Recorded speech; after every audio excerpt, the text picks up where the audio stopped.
Welcome back in part 4 of Amazon.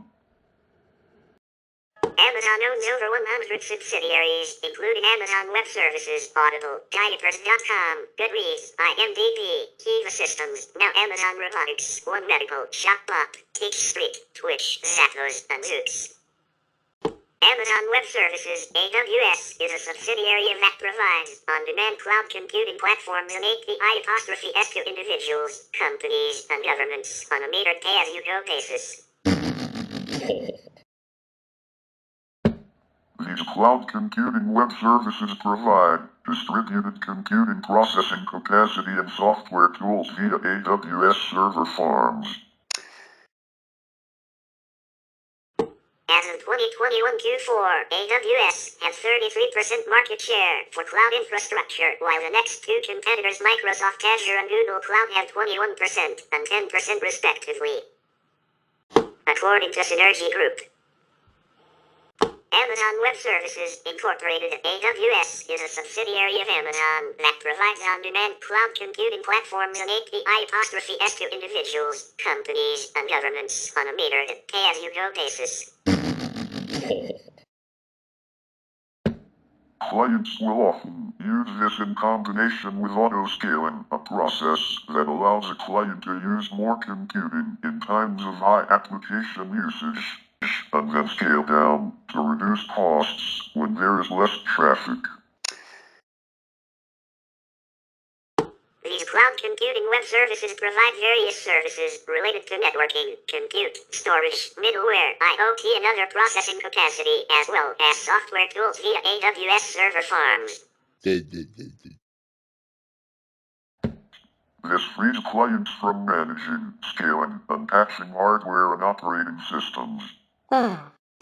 One of the foundational services is Amazon Elastic Compute Cloud, EC2, which allows users to have at their disposal a virtual cluster of computers with extremely high availability, which can be interacted with over the internet via REST API'(S), a CLI, or the AWS console. AWS's virtual computers emulate most of the attributes of a real computer, including hardware central processing units, CPUs, and graphics processing units, GPUs. For processing, local/RAM memory, hard disk, HDD/SSD storage, a choice of operating systems, networking, and preloaded application software such as web servers, databases, and customer relationship management, CRM. AWS services are delivered to customers via a network of AWS server farms located throughout the world. Fees are based on a combination of usage, known as a pay-as-you-go model, hardware, operating system, software, and networking features chosen by the subscriber, requiring various degrees of availability, redundancy, security, and service options.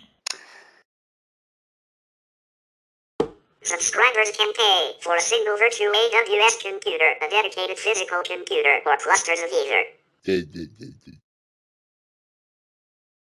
Amazon provides select portions of security for subscribers, for example, physical security of the data centers, while other aspects of security are the responsibility of the subscriber. For example, account management, vulnerability scanning, patching. AWS operates from many global geographical regions, including 7 in North America. Amazon markets AWS to subscribers as a way of obtaining large-scale computing capacity more quickly and cheaply than building an actual physical server farm. All services are built based on usage, but each service measures usage in varying ways. As of 2023 Q1, AWS has 31% market share for cloud infrastructure, while the next two competitors, Microsoft Azure and Google Cloud, have 25% and 11% respectively, according to Synergy Research Group. As of 2021, AWS comprises over 200 products and services, including computing, storage, networking, database, analytics, application services, deployment, management. Machine learning, mobile, developer tools, robots and tools for the Internet of Things. The most popular include Amazon Elastic Compute Cloud, EC2, Amazon Simple Storage Service, Amazon S3, Amazon Connect, and AWS Lambda. A serverless function that can perform arbitrary code written in any language that can be configured to be triggered by hundreds of events, including HTTP calls. Services expose functionality through API'(S) for clients to use in their applications. These API'(S) are accessed over HTTP using the REST architectural style and SOAP protocol for older API'(S) and exclusively JSON for newer ones. Clients can interact with these API'(S) in various ways, including from the AWS console, a website, by using SDKs written in various languages such as Python, Java, and JavaScript, or by making direct REST calls. The genesis of AWS came in the early 2000s. After building Merchant.com, Amazon's e-commerce as a service platform that offers third-party retailers a way to build their own web stores. Amazon pursued service-oriented architecture as a means to scale its engineering operations, led by then CTO Alan Vermeulen. Around the same time frame, Amazon was frustrated with the speed of its software engineering and sought to implement various recommendations put forth by Matt Brown, an engineering leader at the time, including maximization of autonomy for engineering teams, adoption of REST, standardization of infrastructure, removal of gatekeeping decision makers, bureaucracy, and continuous deployment. He also called for increasing the percentage of the time engineers spent building the software rather than doing other tasks. Amazon created a shared IT platform so its engineering organizations, which were spending 70% of their time on undifferentiated heavy lifting, such as IT and infrastructure problems, could focus on customer-facing innovation instead.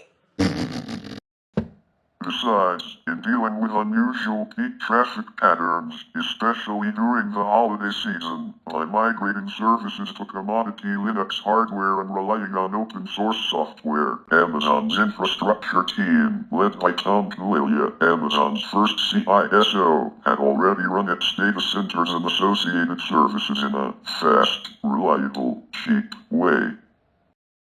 In July 2002, Amazon.com Web Services, managed by Colin Breyer, launched its first web services, opening up the Amazon.com platform to all developers. Over 100 applications were built on top of it by 2004. This unexpected developer interest took Amazon by surprise and convinced them that developers were hungry for more.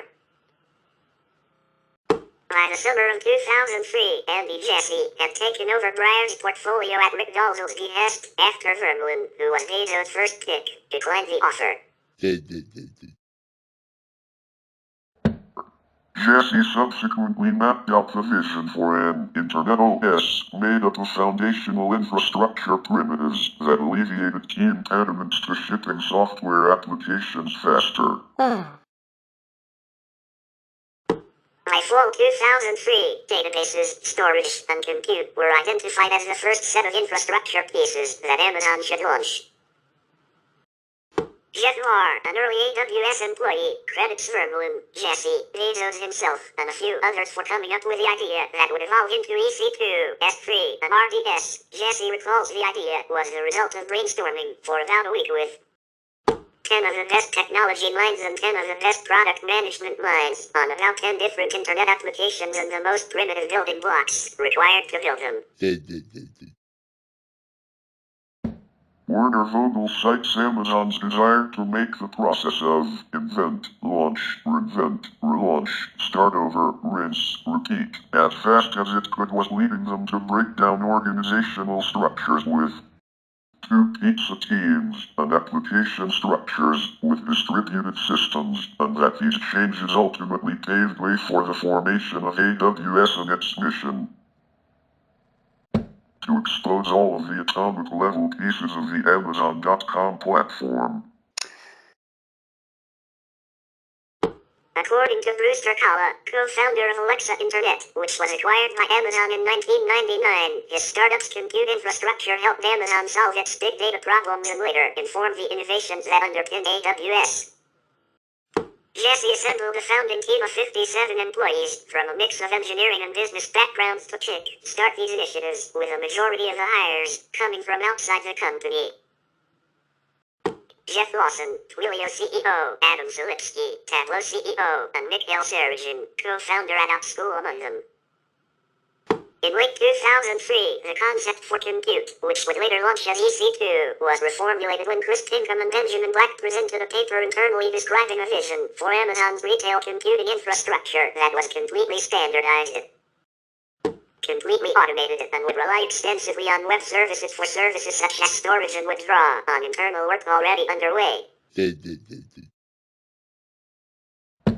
Near the end of their paper, they mentioned the possibility of selling access to virtual servers as a service, proposing the company could generate revenue from the new infrastructure investment. Thereafter, Pinkham, Willem van Delgen, and lead developer Christopher Brown developed the Amazon EC2 service with a team in Cape Town, South Africa. In November 2004, AWS launched its first infrastructure service for public usage, Simple Queue Service, SQS. On March 14, 2006, AWS launched Amazon S3 Cloud Storage, followed by EC2 in August 2006. Andy Jassy, AWS founder and vice president in 2006, said at the time that Amazon S3 helps free developers from worrying about where they are going to store data, whether it will be safe and secure, if it will be available when they need it, the costs associated with server maintenance, or whether they have enough storage available. Amazon S3 enables developers to focus on innovating with data rather than figuring out how to store it. Pi Corporation, a startup Paul Maritz co-founded, was the first data user of EC2 outside of Amazon, while Microsoft was among EC2's first enterprise customers. Later that year, Slugbug, one of the early AWS adopters, attributed savings of around US $400,000 in storage costs to S3. According to Vogels, S3 was built with 8 microservices when it launched in 2006, but had over 300 microservices by 2022. In September 2007, AWS announced its annual Startup Challenge, a contest with prizes worth $100,000 for entrepreneurs and software developers based in the US using AWS services such as S3 and EC2 to build their businesses.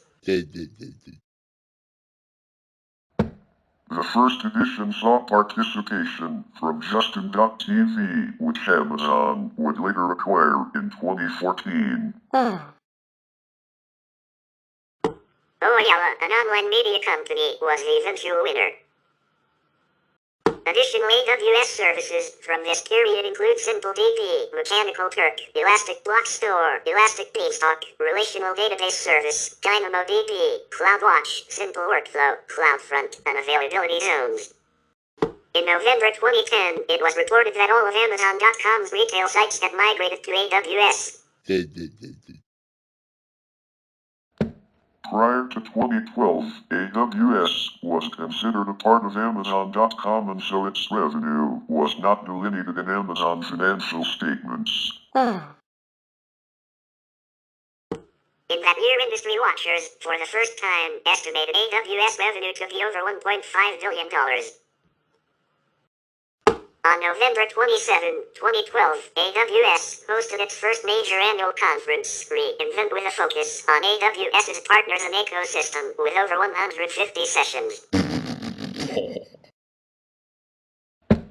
The 3-day event was held in Las Vegas because of its relatively cheaper connectivity with locations across the United States and the rest of the world.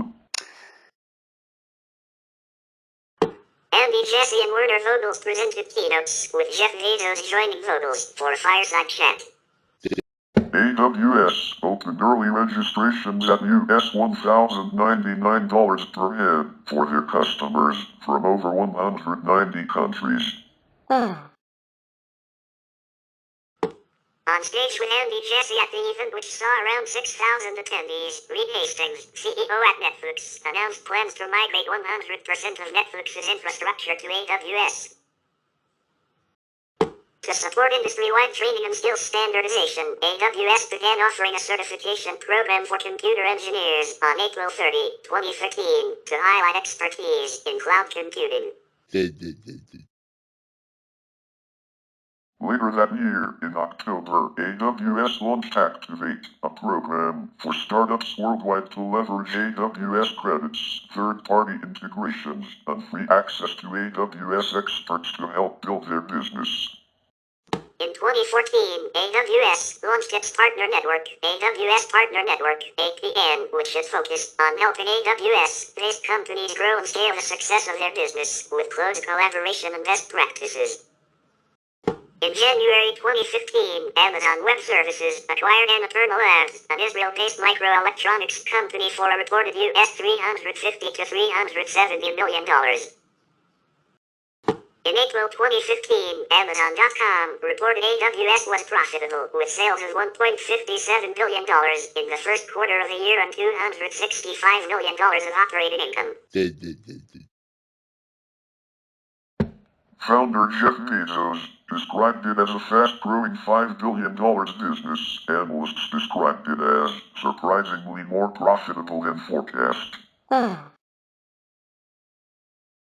In October, Amazon.com said in its Q3 earnings report that AWS's operating income was $521 million, with operating margins at 25%. AWS's 2015 Q3 revenue was $2.1 billion, a 78% increase from 2014's Q3 revenue of $1.17 billion.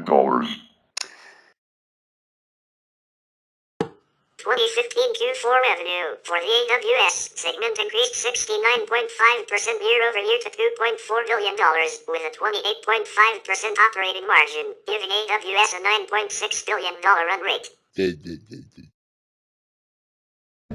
2015, Gartner estimated that AWS customers are deploying 10 times more infrastructure on AWS than the combined adoption of the next 14 providers. In 2016 Q1, revenue was $2.57 billion, with net income of $604 million, a 64% increase over 2015 Q1 that resulted in AWS being more profitable than Amazon's North American retail business for the first time. Jesse was thereafter promoted to CEO of the division. Around the same time, Amazon experienced a 42% rise in stock value as a result of increased earnings, of which AWS contributed 56% of corporate profits.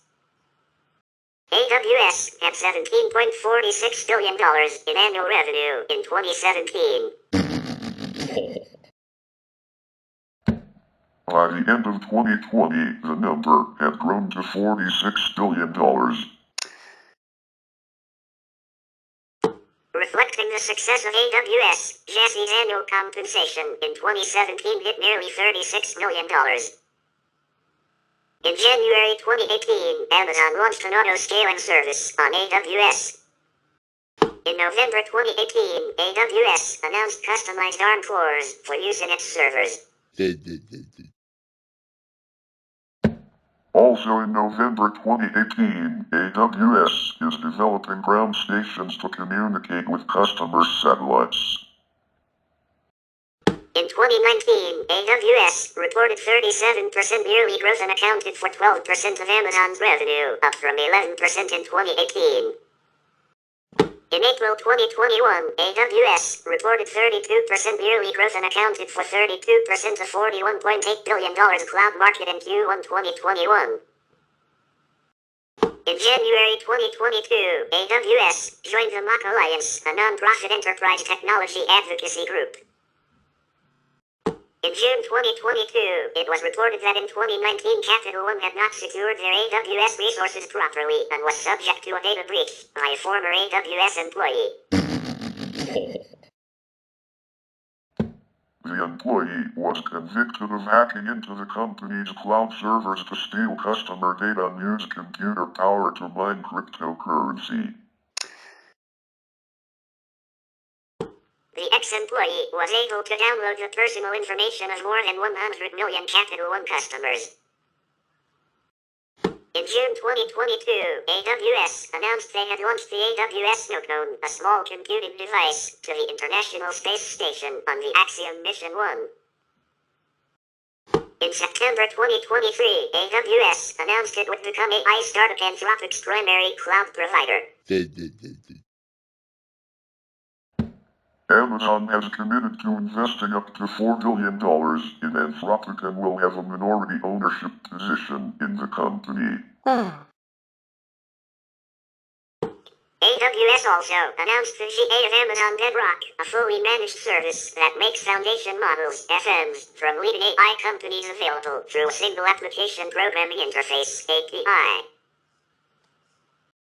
In April 2024, AWS announced a new service called Deadline Cloud, which lets customers set up, deploy and scale up graphics and visual effects rendering pipelines on AWS cloud infrastructure. Notable customers include NASA and the Obama presidential campaign in 2012. In October 2015, AWS was awarded a $600 million contract with the CIA. In 2019, it was reported that more than 80% of Germany's listed DAX companies use AWS. In August 2019, the U.S. Navy said it moved 72,000 users from 6 commands to an AWS cloud system as a first step toward pushing all of its data and analytics onto the cloud. In 2021, Dish Network announced it will develop and launch its 5G network on AWS. In October 2021, it was reported that spy agencies and government departments in the UK such as GCHQ, MI5, MI6, and the Ministry of Defense have contracted AWS to host their classified materials. Multiple financial services firms have shifted to AWS in some form. On April 20, 2011, AWS suffered a major outage. Parts of the Elastic Block Store service became stuck and could not fulfill read/write requests. It took at least 2 days for the service to be fully restored. On June 29, 2012, several websites that rely on Amazon Web Services were taken offline due to a severe storm in Northern Virginia, where AWS's largest data center cluster is located. On October 22, 2012, a major outage occurred, affecting many sites such as Reddit, Foursquare, Pinterest, and others. The cause was a memory leak bug in an operational data collection agent. On December 24, 2012, AWS suffered another outage causing websites such as Netflix to be unavailable for customers in the northeastern United States. AWS cited their Elastic Load Balancing service as the cause. On February 28, 2017, AWS experienced a massive outage of S3 services in its Northern Virginia region. A majority of websites that relied on AWS S3 either uninstalled on Amazon reported within 5 hours that AWS was fully online again. No data has been reported to have been lost due to the outage. The The outage was caused by a human error made while debugging that resulted in removing more server capacity than intended, which caused a domino effect of outages. On November 25, 2020, AWS experienced several hours of outage on the Kinesis service in North Virginia, U.S. East 1 region. Other services relying on Kinesis were also impacted. On December 7, 2021, an outage mainly affected the eastern United States, disrupting delivery service and streaming. As of March 2024, AWS has distinct operations in 33 geographical regions, 8 in North America, 1 in South America, 8 in Europe, 3 in the Middle East, 1 in Africa, and 12 in Asia Pacific. Most AWS regions are enabled by default for AWS accounts. Regions introduced after March 2019 are considered to be opt-in regions, requiring a user to explicitly enable them in order for the region to be usable in the account. For opt-in regions, identity and access management, IAM, resources such as users and roles are only propagated to the regions that are enabled. Each region is wholly contained within a single country and all of its data and services stay within the designated region. Each region has multiple availability zones, which consist of one or more discrete data centers, each with redundant power, networking, and connectivity, housed in separate facilities. Availability zones do not automatically provide additional scalability or redundancy within a region, since they are intentionally isolated from each other to prevent outages from spreading between zones. Several services can operate across availability zones, for example, S3, DynamoDB, while others can be configured to replicate across zones to spread demand and avoid downtime from failures. As of December 2014, Amazon Web Services operated an estimated 1.4 million servers across 11 regions and 28 availability zones. The global network of AWS edge locations consists of over 300 points of presence worldwide, including locations in North America, Europe, Asia, Australia, Africa, and South America. As of March 2024, AWS has announced the planned launch of 6 additional regions in Malaysia, Mexico, New Zealand, Thailand, Saudi Arabia, and the European Union. In mid-March 2023, Amazon Web Services signed a cooperation agreement with the New Zealand government to build large data centers in New Zealand. In 2014, AWS claimed its aim was to achieve 100% renewable energy usage in the future. In the United States, AWS's partnerships with renewable energy providers include Community Energy of Virginia to support the U.S. East region, pattern development. In January 2015, to construct and operate Amazon Wind Farm Fowler Ridge, Iberdrola Renewables, LLC. In July 2015, to construct and operate Amazon Wind Farm U.S. East, EDP Renewables North America. In November 2015, to construct and operate Amazon Wind Farm U.S. Central and Tesla Motors to apply battery storage technology to address power needs in the U.S. West, Northern California region. AWS also has pop-up lofts in different locations around the world. These market AWS to entrepreneurs and startups in different tech industries in a physical location. Visitors can work or relax inside the loft, or learn more about what they can do with AWS. In June 2014, AWS opened their first temporary pop-up loft in San Francisco. In May 2015 they expanded to New York City, and in September 2015 expanded to Berlin.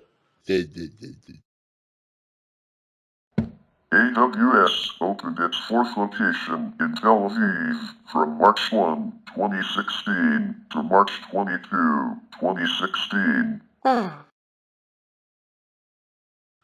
pop-up loft was opened in London from September 10 to October 29, 2015. The pop-up lofts in New York and San Francisco are indefinitely closed due to the COVID-19 pandemic, while Tokyo has remained open in a limited capacity. In 2017, AWS launched AWS Re/, start in the United Kingdom to help young adults and military veterans retrain in technology-related skills. In partnership with the Prince's Trust and the Ministry of Defense, MOD, AWS will help to provide retraining opportunities for young people from disadvantaged backgrounds and former military personnel. AWS is working alongside a number of partner companies including CloudReach, Sage Group, EDF Energy, and Tesco Bank.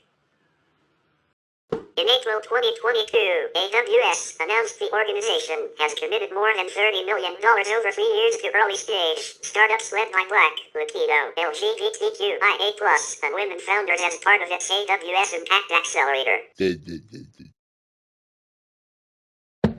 The initiative offers qualifying startups up to $225,000 in cash, credits, extensive training, mentoring, technical guidance, and includes up to $100,000 in AWS service credits. In 2016, Greenpeace assessed major tech companies, including cloud services providers like AWS, Microsoft, Oracle, Google, IBM, Salesforce, and Rackspace, based on their level of clean energy usage. Greenpeace evaluated companies on their mix of renewable energy sources, transparency, renewable energy commitment and policies, energy efficiency and greenhouse gas mitigation, renewable energy procurement, and advocacy.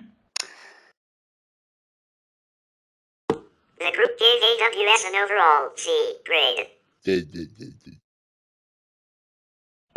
Greenpeace credited AWS for its advances toward greener computing in recent years and its plans to launch multiple wind and solar farms across the United States. The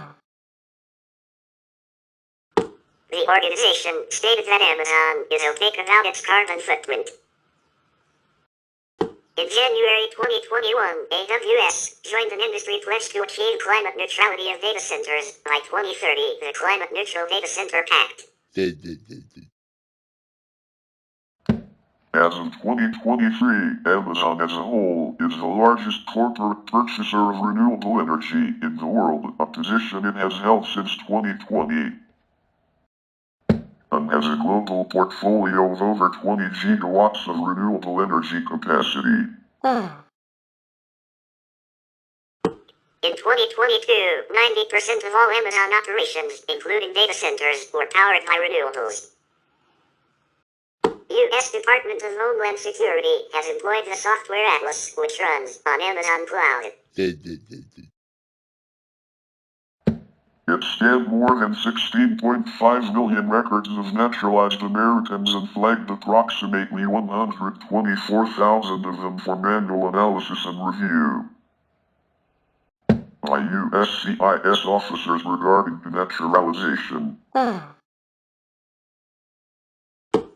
of the scanned data came from the Terrorist Screening Database and the National Crime Information Center. The algorithm and the criteria for the algorithm were secret. Amazon faced protests from its own employees and activists for the anti-migrant collaboration with authorities. The contract for Project Nimbus drew rebuke and condemnation from the company's shareholders as well as their employees over concerns that the project would lead to abuses of Palestinians' human rights in the context of the ongoing occupation and the Israeli-Palestinian conflict. Specifically, they voiced concern over how the technology will enable further surveillance of Palestinians and unlawful data collection on them, as well as facilitate the expansion of Israel's illegal settlements on Palestinian land. A government procurement document featuring obligatory customers of Nimbus, including two of Israel's leading state-owned weapons manufacturers, Israel Aerospace Industries and Raytheon Advanced Defense Systems, was published in 2021, with periodic updates since, up to October 2023. Audible is a seller and producer of spoken audio entertainment, information, and educational programming on the Internet. Audible sells digital audiobooks, radio and television programs, and audio versions of magazines and newspapers. Through its production arm, Audible Studios, Audible has also become the world's largest producer of downloadable audiobooks. On January 31, 2008, Amazon announced it would buy Audible for about $300 million. The deal closed in March 2008 and Audible became a subsidiary of Amazon. Audible is an American online audiobook and podcast service that allows users to purchase and stream audiobooks and other forms of spoken word content. This content can be purchased individually or under a subscription model where the user receives credits that can be redeemed for content monthly and receive access to a curated on-demand library of content. Audible is the United States' largest audiobook producer and retailer. The service is owned by Audible, a wholly owned subsidiary of Amazon.com, Incorporated, headquartered in Newark, New Jersey. The company's first product was an eponymous portable media player known as the Audible Mobile Player, released in 1997. The device contained around 4 megabytes of onboard flash memory storage, which could hold up to 2 hours of audio. To use the player, consumers would download an audiobook from Audible website. On March 11, 1999, Microsoft invested $11 million into the company. On October 24, 1999, Audible suffered a setback when its CEO, Andrew J. Hoffman, died. Development proceeded, however, leading to Audible licensing the ACELP codec for its downloads in 2000, and Amazon bought a 5% stake in the then publicly traded company the same year. In 2003, Audible reached an agreement with Apple to be the exclusive provider of audiobooks for iTunes Music Store. This agreement ended in 2017 due to antitrust rulings in the European Union. 2 years later, the service released Audible Air, which allowed users to download audiobooks directly to PDAs and smartphones. Its content would update automatically, downloading chapters as required that would then delete themselves after they had been listened to. In 2006, the company released its A-List collection, which had famous works read by Anne Hathaway and Annette Bening. In 2007, CEO Donald Katz moved the company headquarters with 125 employees from suburban Wayne, New Jersey to Newark. The new headquarters was a high-rise building on 1 Washington Park. On January 31, 2008, Amazon announced they would purchase Audible for about $300 million. In April of that year, Audible began producing exclusive science fiction and fantasy audiobooks under its Audible Frontiers imprint. At launch, 25 titles were released. In May 2011, the service launched Audiobook Creation Exchange, ACX, an online rights marketplace and production platform. The platform was so successful that in 2012, Audible reported it had received more titles from ACX than from its top 3 audio providers combined. In March 2012, Audible launched the A-List Collection, a series showcasing Hollywood stars including Claire Danes, Colin Firth, Anne Hathaway, Dustin Hoffman, Samuel L. Jackson, Diane Keaton, Nicole Kidman, and Kate Winslet performing great works of literature. First performance of Graham Greene's The End of the Affair was named Audiobook of the Year at the Audio Awards in 2013. The service began offering its narration workshops at acting schools, including Juilliard and Tisch School of the Arts. In 2015, Audible CEO speculated that the company was the largest single employer of actors in the New York area. In September 2012, Audible introduced a feature known as Whisper Sync for Voice, which allows users to continue audiobooks from where they left off reading them on Amazon Kindle. In 2016, the company announced that it would open a new facility in Newark, New Jersey, the Innovation Cathedral, in the former Second Presbyterian Church, last used in 1995. In July 2019, a new feature was announced called Audible Captions, in which machine-generated text would be displayed alongside the audio narration. The company was sued by the Association of American Publishers shortly thereafter for copyright violation. The lawsuit was settled in early 2020, with Audible agreeing not to implement the captions feature without obtaining express permission. In November 2020, Audible modified its return and exchange policy in response to concerns by authors who felt that customers were abusing the policy to listen to audiobooks without paying. Audible's content includes more than 200,000 audio programs from audiobook publishers, broadcasters, entertainers, magazine and newspaper publishers, and business information providers. Content includes books of all genres, as well as radio shows, classic and current, speeches, interviews, stand-up comedy, and audio versions of periodicals such as the New York Times and the Wall Street Journal. The service offered 2 monthly subscription tiers, Audible Gold and Audible Platinum, priced at US $14.95 and $22.95 respectively. Both services allow users to obtain credits, which can be used to purchase audiobooks, 1 whole credit for Gold and 2 whole credits on Platinum, while Platinum also included additional incentives such as exclusive discounts. On August 24, 2020, Audible replaced both plans with Audible Premium Plus, a renaming of Gold, though with a Platinum pricing and credits, grandfathered for existing subscribers, and introduced a new $7.95 subscription tier known as Audible Plus. Both tiers include access to a curated on-demand library of audiobooks, podcasts, and other original productions, while the Audible Plus tier does not include credits. Once a customer has purchased a title, it remains in that person's library and can be downloaded or streamed at any time. As of April 1, 2019, credits expire 1 year after issue, and credits prior to this date expire after 2 years.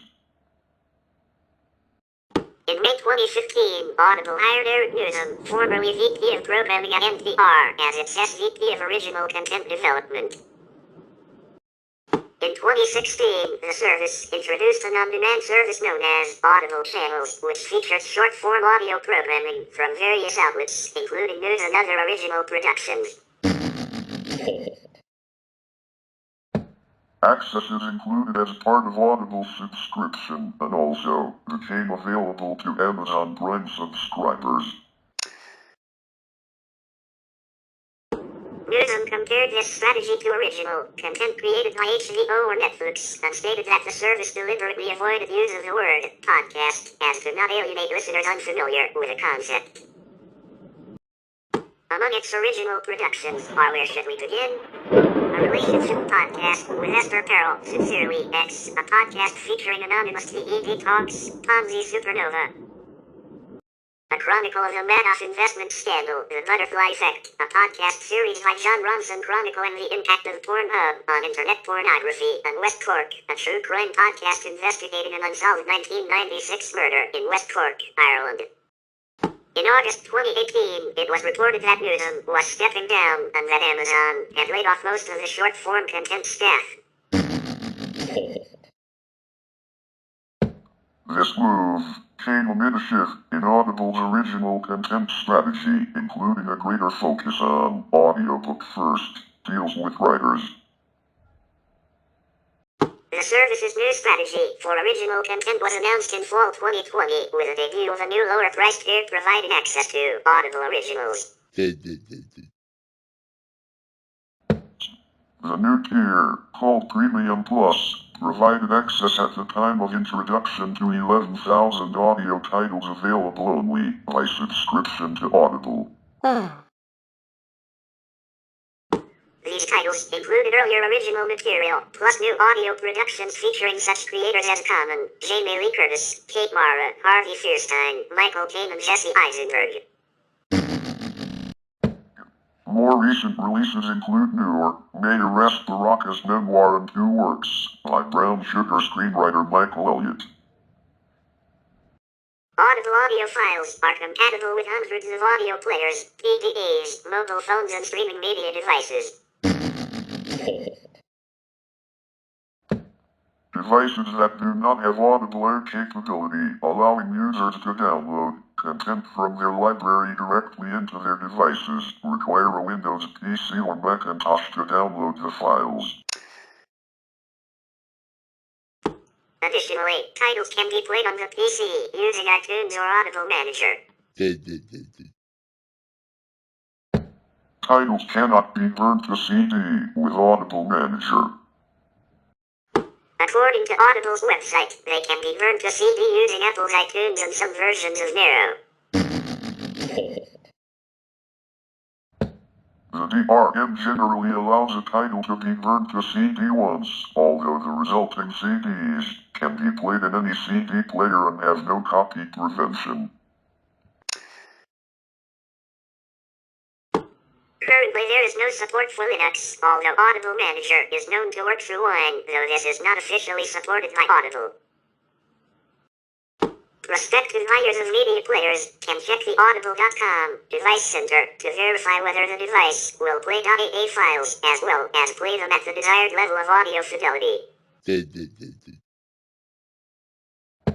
Audible players are available on Apple iPhones, iPods, Android, and Windows Phone devices. The Audible app allows for the downloading and playing of audiobooks purchased via Audible.com and allows the user to store multiple titles for play on mobile devices using the AA file format developed by Audible. The following qualities have been available from Audible. Currently, only the Format 4 and Enhanced formats are available for download.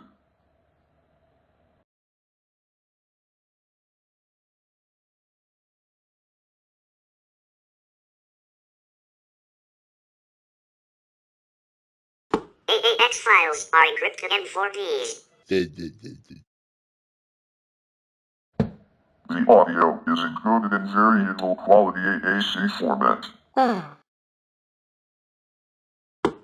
the vast majority of books are encoded at 64 kbit per second, 22.050 kHz stereo, some are as low as 32K mono.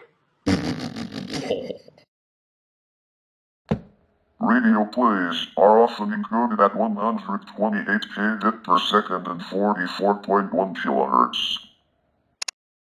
Additionally, many audiobooks in Germany are encoded at the latter bitrate and are marketed as AAX+.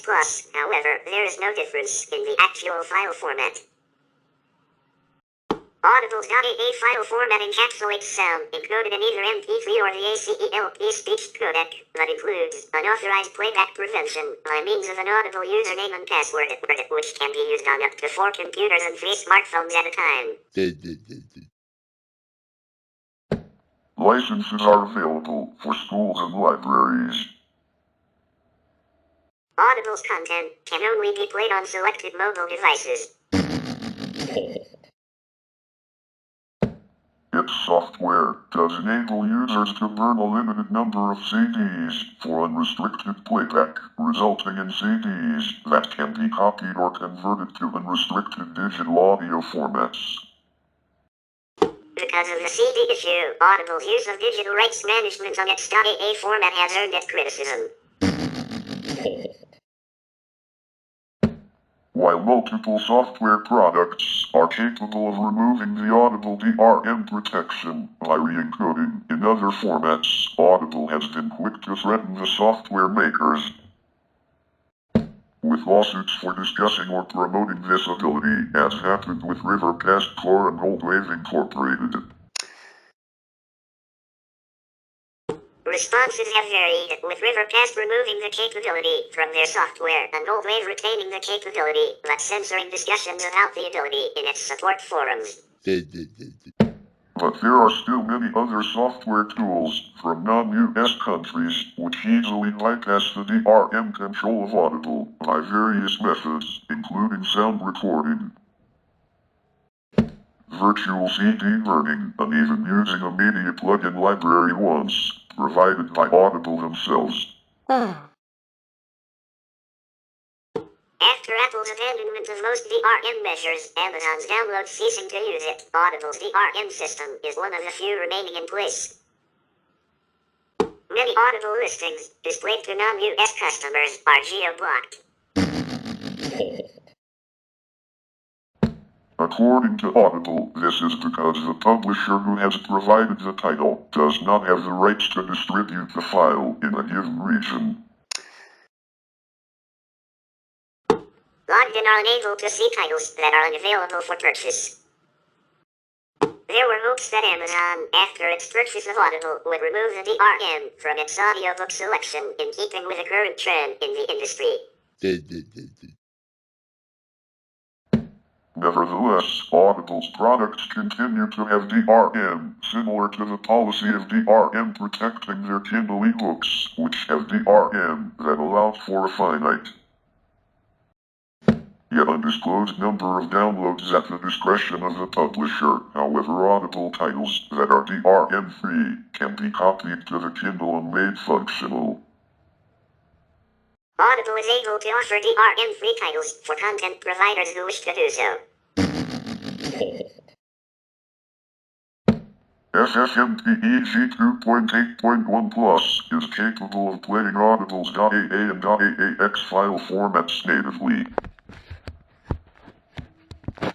Audible operates the Audiobook Creation Exchange, which enables individual authors or publishers to work with professional actors and producers to create audiobooks, which are then distributed to Amazon and iTunes. Currently, the service is available to residents of the United States, United Kingdom, Canada, and Ireland. Audible produces 10,000 titles a year and may be the largest employer of actors in New York City. Goodreads is a social cataloging website founded in December 2006 and launched in January 2007 by Otis Chandler, a software engineer, an entrepreneur, and Elizabeth Puri. The website allows individuals to freely search good, reads extensive user-populated database of books, annotations, and reviews. Users can sign up and register books to generate library catalogs and reading lists. They can also create their groups of book suggestions and discussions. In December 2007, the site had over 650,000 members and over 1 million books have been added. Amazon bought the company in March 2013. Goodreads is an American social cataloging website and a subsidiary of Amazon that allows individuals to search its database of books, annotations, quotes, and reviews. Users can sign up and register books to generate library catalogs and reading lists. They can also create their own groups of book suggestions, surveys, polls, blogs, and discussions. Whoa! The website's offices are located in San Francisco. Goodreads was founded in December 2006 and launched in January 2007 by Otis Chandler and Elizabeth Corey Chandler. In December 2007, the site had 650,000 members and 10 million books had been added. By July 2012, the site reported 10 million members, 20 million monthly visits, and 30 employees. On March 28, 2013, Amazon announced its acquisition of Goodreads, and by July 23, 2013, Goodreads announced their user base had grown to 20 million members. By September 2023, the site had more than 150 million members. Goodreads founders Otis Chandler and Elizabeth Corey Chandler first met while studying at Stanford at engineering and English respectively. After university, Chandler initially worked as a programmer in online businesses, including dating sites, and Corey Chandler as a journalist. Chandler and Corey both grew up in California. Chandler is a descendant of the publisher of the Los Angeles Times, Otis Chandler. Goodreads was founded in 2006. The idea came about when Otis Chandler was browsing through his friend's bookshelf. He wanted to integrate this scanning experience and to create a space where people could write reviews regarding the books that they read. Goodreads addressed what publishers call the discoverability problem by guiding consumers in the digital age to find books they might want to read. Before gaining much traction, Otis and Elizabeth Chandler grew the platform through their Friends of Friends where it reached 800 users. Eventually, it gained attention through the media such as Mashable and other various blogs. During its first year of business, the company was run without any formal funding. In December 2007, the site received funding estimated at $750,000 from angel investors. This funding lasted Goodreads until 2009, when Goodreads received $2 million from True Ventures. In October 2010, the company opened its application programming interface, which enabled developers to access its ratings and titles. In 2011, Goodreads acquired Discoveries, a book recommendation engine that employs machine learning algorithms to analyze which books people might like, based on books they've liked in the past and books that people with similar tastes have liked. After a user has rated 20 books on its 5-star scale, the site will begin making recommendations. Otis Chandler believed this rating system would be superior to Amazon's, as Amazon's includes books a user has browsed or purchased as gifts when determining its recommendations. Later that year, Goodreads introduced an algorithm to suggest books to registered users and had over 5 million members. The New Yorker's Macy Halford noted that the algorithm was not perfect, as the number of books needed to create a perfect recommendation system is so large that, by the time I got halfway there, my reading preferences would have changed, and I'd have to start over again. As of 2012, membership was required to use but free. In October 2012, Goodreads announced it had grown to 11 million members, with 395 million books cataloged in over 20,000 book clubs created by its users. Among month later, in November 2012, Goodreads had surpassed 12 million members, with a member base having doubled in 1 year. In March 2013, Amazon made an agreement to acquire Goodreads in the second quarter of 2013 for an undisclosed sum. Amazon had previously purchased the competitor Shelfari in 2008, with a Goodreads purchase stunning the book industry. The Authors Guild called it a truly devastating act of vertical integration, and that Amazon's control of online bookselling approach is the insurmountable. There were mixed reactions from Goodreads users, at the time totaling 16 million members. Goodreads founder Otis Chandler said that his management team would remain in place to guard the reviewing process with the acquisition. Chandler continued running Goodreads until 2019.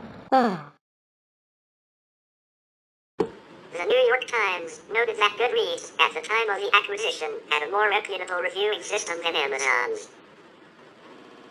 Noting that some authors had been too aggressive in their self-promotion, as Goodreads admitted in an email, and that some readers had responded with aggression. In September 2013, Goodreads announced it would delete, without warning, reviews that threatened authors or mentioned authors' behavior.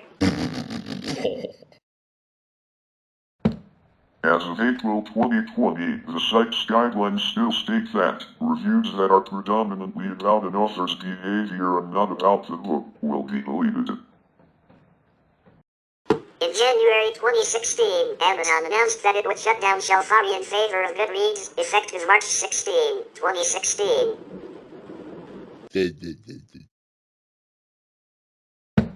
Users were offered the ability to export data and migrate accounts. In April 2016, Goodreads announced that over 50 million user reviews have been posted to the website.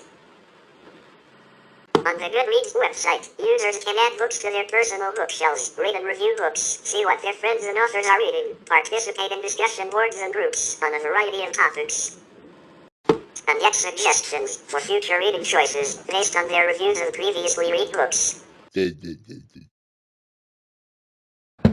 Once users have added friends to their profile, they will see their friend shelves and reviews and can comment on friends' pages.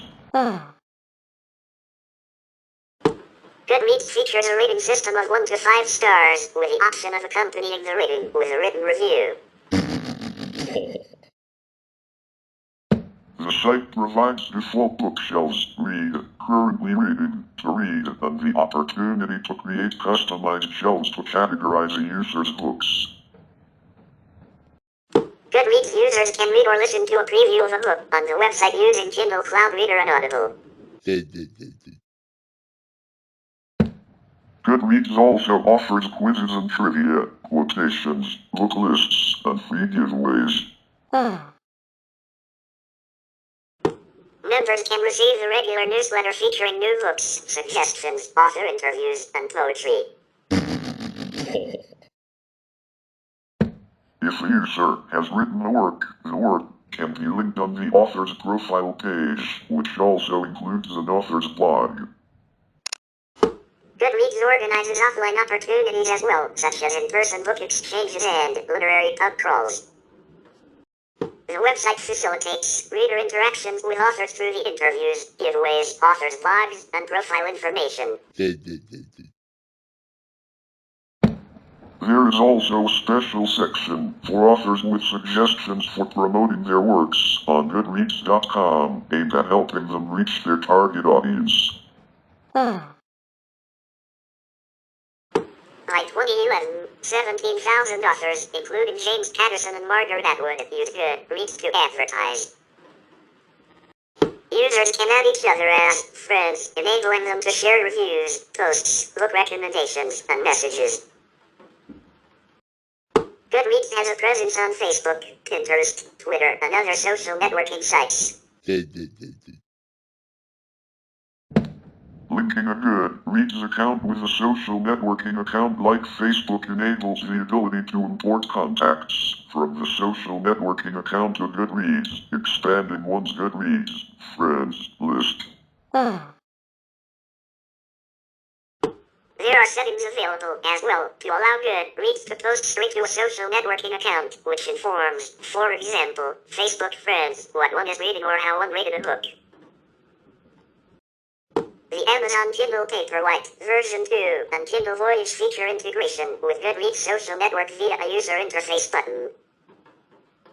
Book catalog data was seeded with large imports from various closed and open data sources, including individual publishers, Ingram, Amazon, before 2012 and after 2013, WorldCat and the Library of Congress. Goodreads librarians improve book information on the website, including editing book and author information and adding cover images. Goodreads members can apply to become volunteer librarians after they have 50 books on their profile.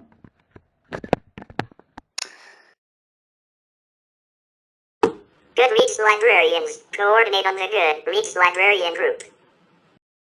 User data becomes proprietary to Goodreads though available via an application programming interface or API, unlike similar projects like the Open Library, which publish the catalog and user edits as open data. In December 2020, Goodreads deactivated API keys more than 30 days old and said it would no longer be issuing new API keys. In January 2012, Goodreads switched from using Amazon's public product advertising API for book metadata such as title, author, and number of pages to book wholesaler Ingram. Goodreads felt Amazon's requirements for using its API were too restrictive, and the combination of Ingram, the Library of Congress, and other sources would be more flexible. Some users worried that their reading records would be lost, but Goodreads had a number of plans in place to ease the transition and ensure that no data was lost. Even for titles that might be in danger of deletion because they were available only through Amazon, such as Kindle editions and self-published works on Amazon. In May 2013, as a result of Goodreads' acquisition by Amazon, Goodreads began using Amazon's data again. In 2012, after receiving a poor review on her novel The Selection, author Kyra Cass encouraged her Twitter followers to knock the review off the front page of Goodreads section of the book. This sparked public outrage and started a discussion on the relationship between authors and reviewers on Goodreads. That same year, Goodreads received criticism from users about the availability and tone of reviews posted on the site, with some users and websites stating that certain reviewers were harassing and encouraging attacks on authors. Goodreads publicly posted its review guidelines in August 2012 to address these issues. After Amazon's acquisition of Goodreads, this policy was modified to include deletion of any review containing an ad hominem attack or an off-topic comment. Several news sources reported the announcement, noting Amazon's business reasons for the move. Where authors were threatening a mass account cancellation to protest the bullying, many of the reader users who commented on the announcement are now threatening the same thing. And while much of this might seem like nothing more than petty playground behavior between children who honestly do not have a clear good guy or bad guy, keep in mind that several ebook retailers incorporate the Goodreads API into their sales pages, effectively posting book reviews that many in the Goodreads community know to be false, and nothing more than an act of revenge against an author. Real-world sales decisions have been made by consumers based on these reviews. Mercy Pilkington, Good e-Reader News. Regarding the 2013 Amazon acquisition of Goodreads, the New York Times said that Goodreads was a rival to Amazon as a place for discovering books, and that this deal consolidates Amazon's power to determine which authors get exposure for their work. Critics have assailed Goodreads' lack of development and maintenance, coupled with its dominant position in the book review marketplace. For example, Goodreads' recommendation algorithm was increasingly seen as primitive. The story graph was established in 2019 as a competitor to Goodreads. Goodreads' review system is more easily gamed than other online book review platforms, although Goodreads remains by far the most popular website for book reviews. Whoa! Amazon.com does not allow reviews to be posted for most books that have not yet been released. An Amazon book reviews indicate whether the user leaving the review purchased the book. By contrast, any registered user on Goodreads, which Amazon purchased for $150 million in 2015, may read or review a book even before publication and even without receiving an advance copy. Goodreads' system, as well as lax content moderation, has been criticized. The moderation system is manual and faces a backlog of blank reviews. Manipulative reviews, review bombing, have occurred with novels flooded with negative, one-star reviews, sometimes even before publication. Such weaponized reviews have been described as a form of cyberbullying and targeted harassment of authors. Author Gretchen Felker Martin's debut horror novel about a trans woman was reviewed, bombed in what she suspected to be an organized campaign. Young adult fiction authors Kieran Drake and Amelia Wenzio delayed publication of their fantasy novels after facing a tsunami of criticism on Twitter and Goodreads from users who deemed their fantasy universes to be racially insensitive. Elizabeth Gilbert, the author of Heat, Grey, Love, was flooded with negative ratings on Goodreads for her not yet published novel The Snow Forest from users who objected to its setting in 1930s Russia. Cecilia Rappis, a black author, was flooded with negative reviews on Goodreads for her debut novel Everything's Fine, which focuses on a young black woman who falls in love with a bigoted white fellow employee at Goldman Sachs. The negative reviewers have not read the work, yet deemed its premise to be racist. Some scammers and cyber stalkers have used review bombing threats as part of extortion campaigns, threatening to flood work with poor reviews unless an author pays. Goodreads said in 2021 that it takes swift action to remove users when we determine that they violate our guidelines, and we're developing technology to prevent bad actor behavior and inauthentic reviews in order to better safeguard our community. However, authors have criticized the website's lax moderation. Fantasy novelist Rin Chupeco has noted that authors from marginalized groups are often a target, saying that Goodreads only enforces its rules against reviews that specifically target the authors with big enough marketing and publicity teams to demand these removals. Late in 2023, author Kate Turing was discovered to have created fake accounts that posted negative reviews of authors with upcoming debut novels, many of them women of color. Her publisher, Del Rey, canceled the May 2024 publication of her own upcoming science fantasy debut novel, Crown of Starlight. Her agent dropped her as a client. After initially denying the documented accusations, she blamed them on a friend and then finally accepted responsibility. On X, formerly Twitter, she attributed her actions to worsening depression and the attendant alcohol and substance abuse that had recently culminated in a complete psychological breakdown, saying she would be going into rehab and apologizing profusely to not only those authors she had disparaged but a friend who had defended her initially against the accusations. Some of the authors said she needed to do more to make things right. In early 2021, Amazon removed all new and used copies of William Luther Pierce's white supremacist novel The Turner Diaries from sales on its platform and subsidiary platforms, citing concerns with the canon movement as the cause.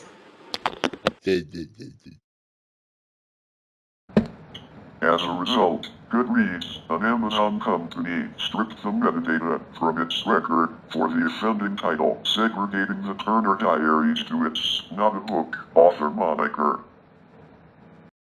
A category typically used to delete non-book items and plagiarized titles from the platform. Jane Friedman discovered 6 listings of books, probably written using AI generative models, LLM, fraudulently using her name on Amazon and Goodreads.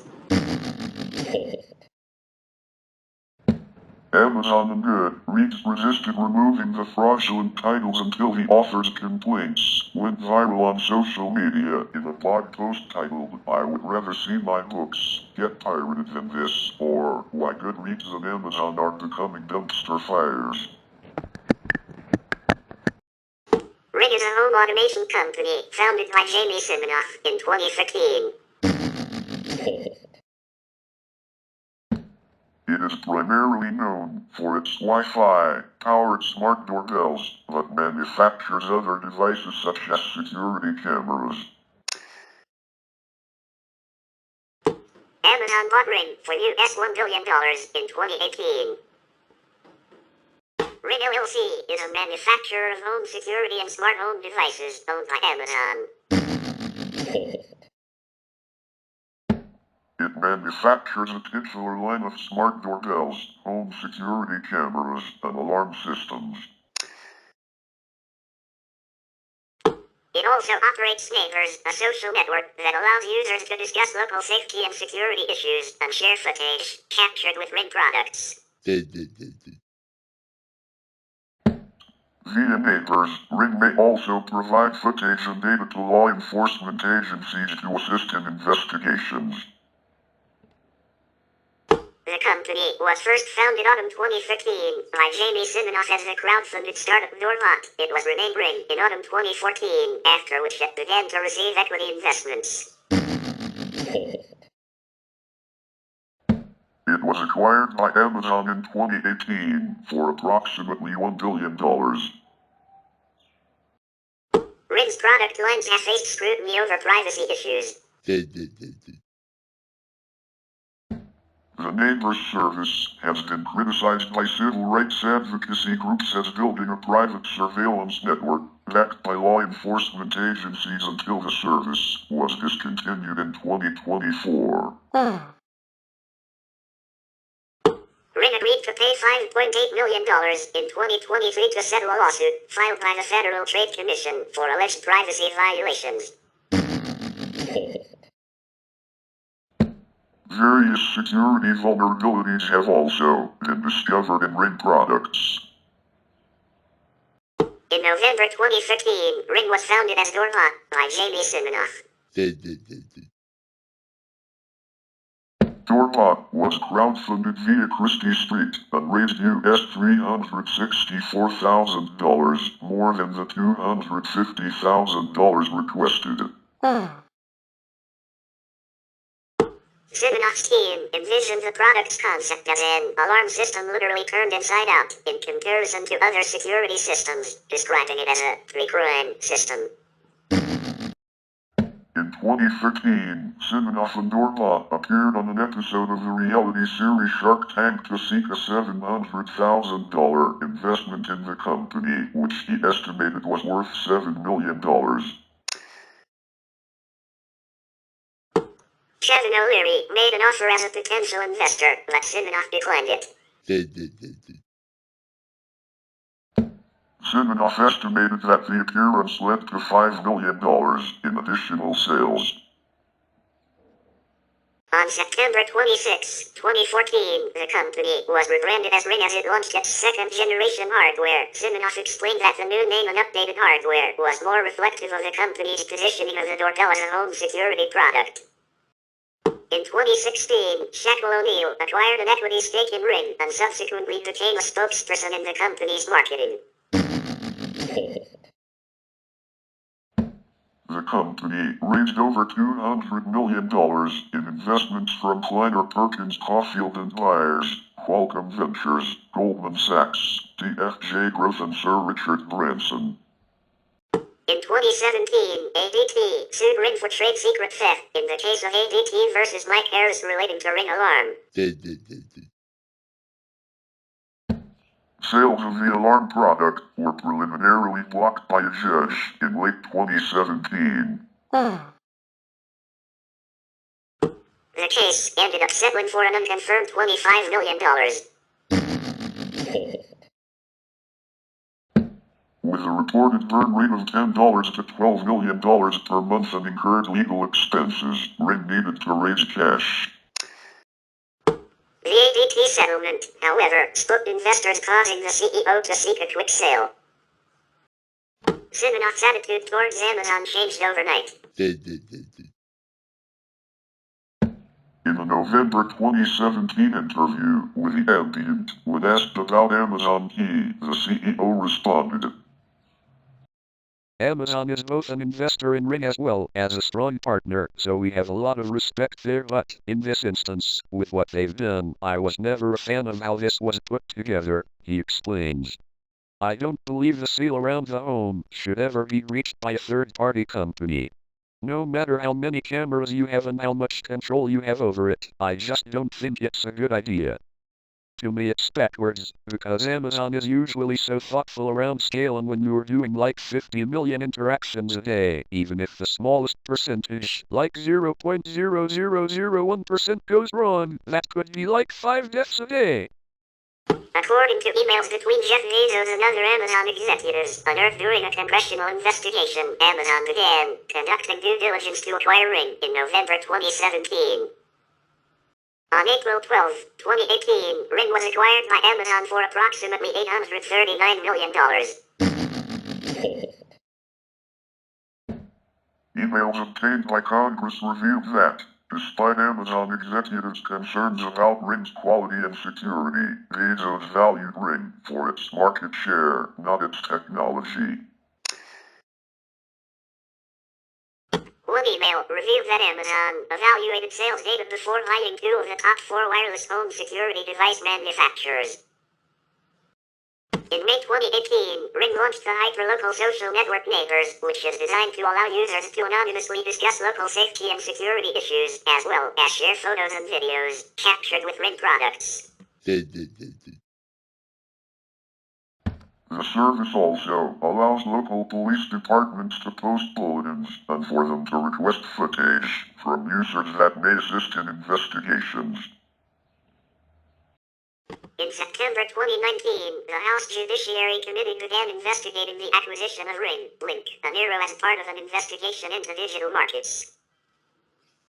In September 2020, Amazon announced a new platform known as Amazon Sidewalk, which is designed to allow Internet of Things devices to communicate over the Internet via a wireless mesh network, formed by devices such as Amazon Echo speakers.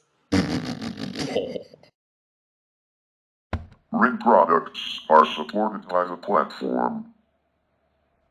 The United States House Committee on Oversight and Reform launched an investigation into Ring's data-sharing partnerships with local governments and police departments on February 19, 2020. In October 2020, Congress published the Report on Competition in Digital Markets, featuring their findings on acquisitions entrenching Alexa's dominance of the Internet of Things. Along with the rationale for acquiring Ring, the investigation also surfaced Siminoff's involvement in the Eero acquisition, hinting at the Ring Alarm Pro, an Eero Plus Ring Hub, launched in 2021.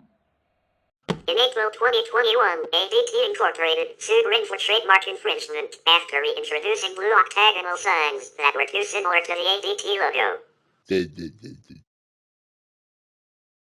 Ring first agreed to cease using a similar logo in 2016 following a prior complaint. In September 2022, Amazon-owned MGM Television launched a syndicated television series co-branded with Ring, Ring Nation, which highlights viral videos recorded using phones, home security cameras, and smart doorbells. Despite its title, the series is not exclusive to footage captured with Ring products. In March 2023, Ring founder Jamie Siminoff stepped down as CEO to become chief inventor. Whoa! He was replaced by Elizabeth Cameron, a former executive at Discord, Oculus, and Xbox. In May 2023, the Federal Trade Commission reached a $5.8 million settlement with Ring, asserting that Ring compromised its customers' privacy by allowing any employee or contractor to access consumers' private videos and by failing to implement basic privacy and security protections, enabling hackers to take control of consumers' accounts, cameras, and videos. Among many claims, the complaint alleges, between June and August 2017, a Ring employee viewed thousands of video recordings belonging to at least 81 unique female users, including customers and Ring employees. The Ring Video Doorbell is the company's flagship product. It is a smart doorbell that contains a high-definition camera, a motion sensor, and a microphone and speaker for two-way audio communication. It integrates with an associated mobile app, Neighbors, which allows users to view real-time video from the camera, receive notifications when the doorbell is rung, and communicate with visitors at the door via the integrated speaker and microphone. It is also capable of operating as a surveillance camera and can automatically trigger recordings when run or when its motion sensors are activated. A second-generation model, Ring Doorbell 2, was released in 2017 with updated hardware and a 1080p camera with improved low-light performance that does not rely solely on Wi-Fi, unlike the original model. The Ring Doorbell Pro interoperates with Amazon Alexa to play pre-recorded greetings to visitors and allow visitors to leave a message. The Ring Chime accessory is a unit plugged into a power outlet to play the doorbell's chime. The Chime Pro is an extended version that also doubles as a wireless repeater for Wi-Fi networks. In November 2020, Amazon announced the recall of 350,000 Ring doorbells in the United States and 8,700 in Canada due to a potential fire risk. In 2015, Ring released the Stick-Up Cam, a wireless IP camera. It was updated in 2018 with a cylindrical form factor, motion detection, two-way audio, as well as battery, wired, and solar power options. In 2017, Ring released the Floodlight Cam, a camera integrated with a pair of motion-activated LED floodlights, and in 2019, the Ring Indoor Cam was released. At CES 2019, Ring announced a P-Fold camera. In July 2018, Ring launched an alarm security kit called the Ring Alarm, which includes a keypad, siren, and motion sensors. In September 2021, Ring announced Ring Alarm Pro, combining Ring Alarm with a connectivity hero. The Ring Alarm Pro is not currently compatible with Sidewalk, but does ship with a 902 to 928 MHz radio, indicating that Sidewalk compatibility may be available at a later date. In September 2020, Ring unveiled the Always Home Cam, an aerial indoor camera that flies on a predetermined path when activated by an alarm sensor. In September 2020, Ring unveiled a new line of automotive products, including the Ring Car Alarm and Car Cam. Car Alarm is an OBD, two-car alarm that can send alerts of events such as break-ins via Ring and Amazon Alexa and leverages Amazon Sidewalk for connectivity. Car Cam consists of a dashcam and a rear window camera to capture the interior of the car and features similar car alarm functionality as well as emergency crash assist. To automatically notify emergency services if a serious crash is detected, as well as having a traffic stop voice command.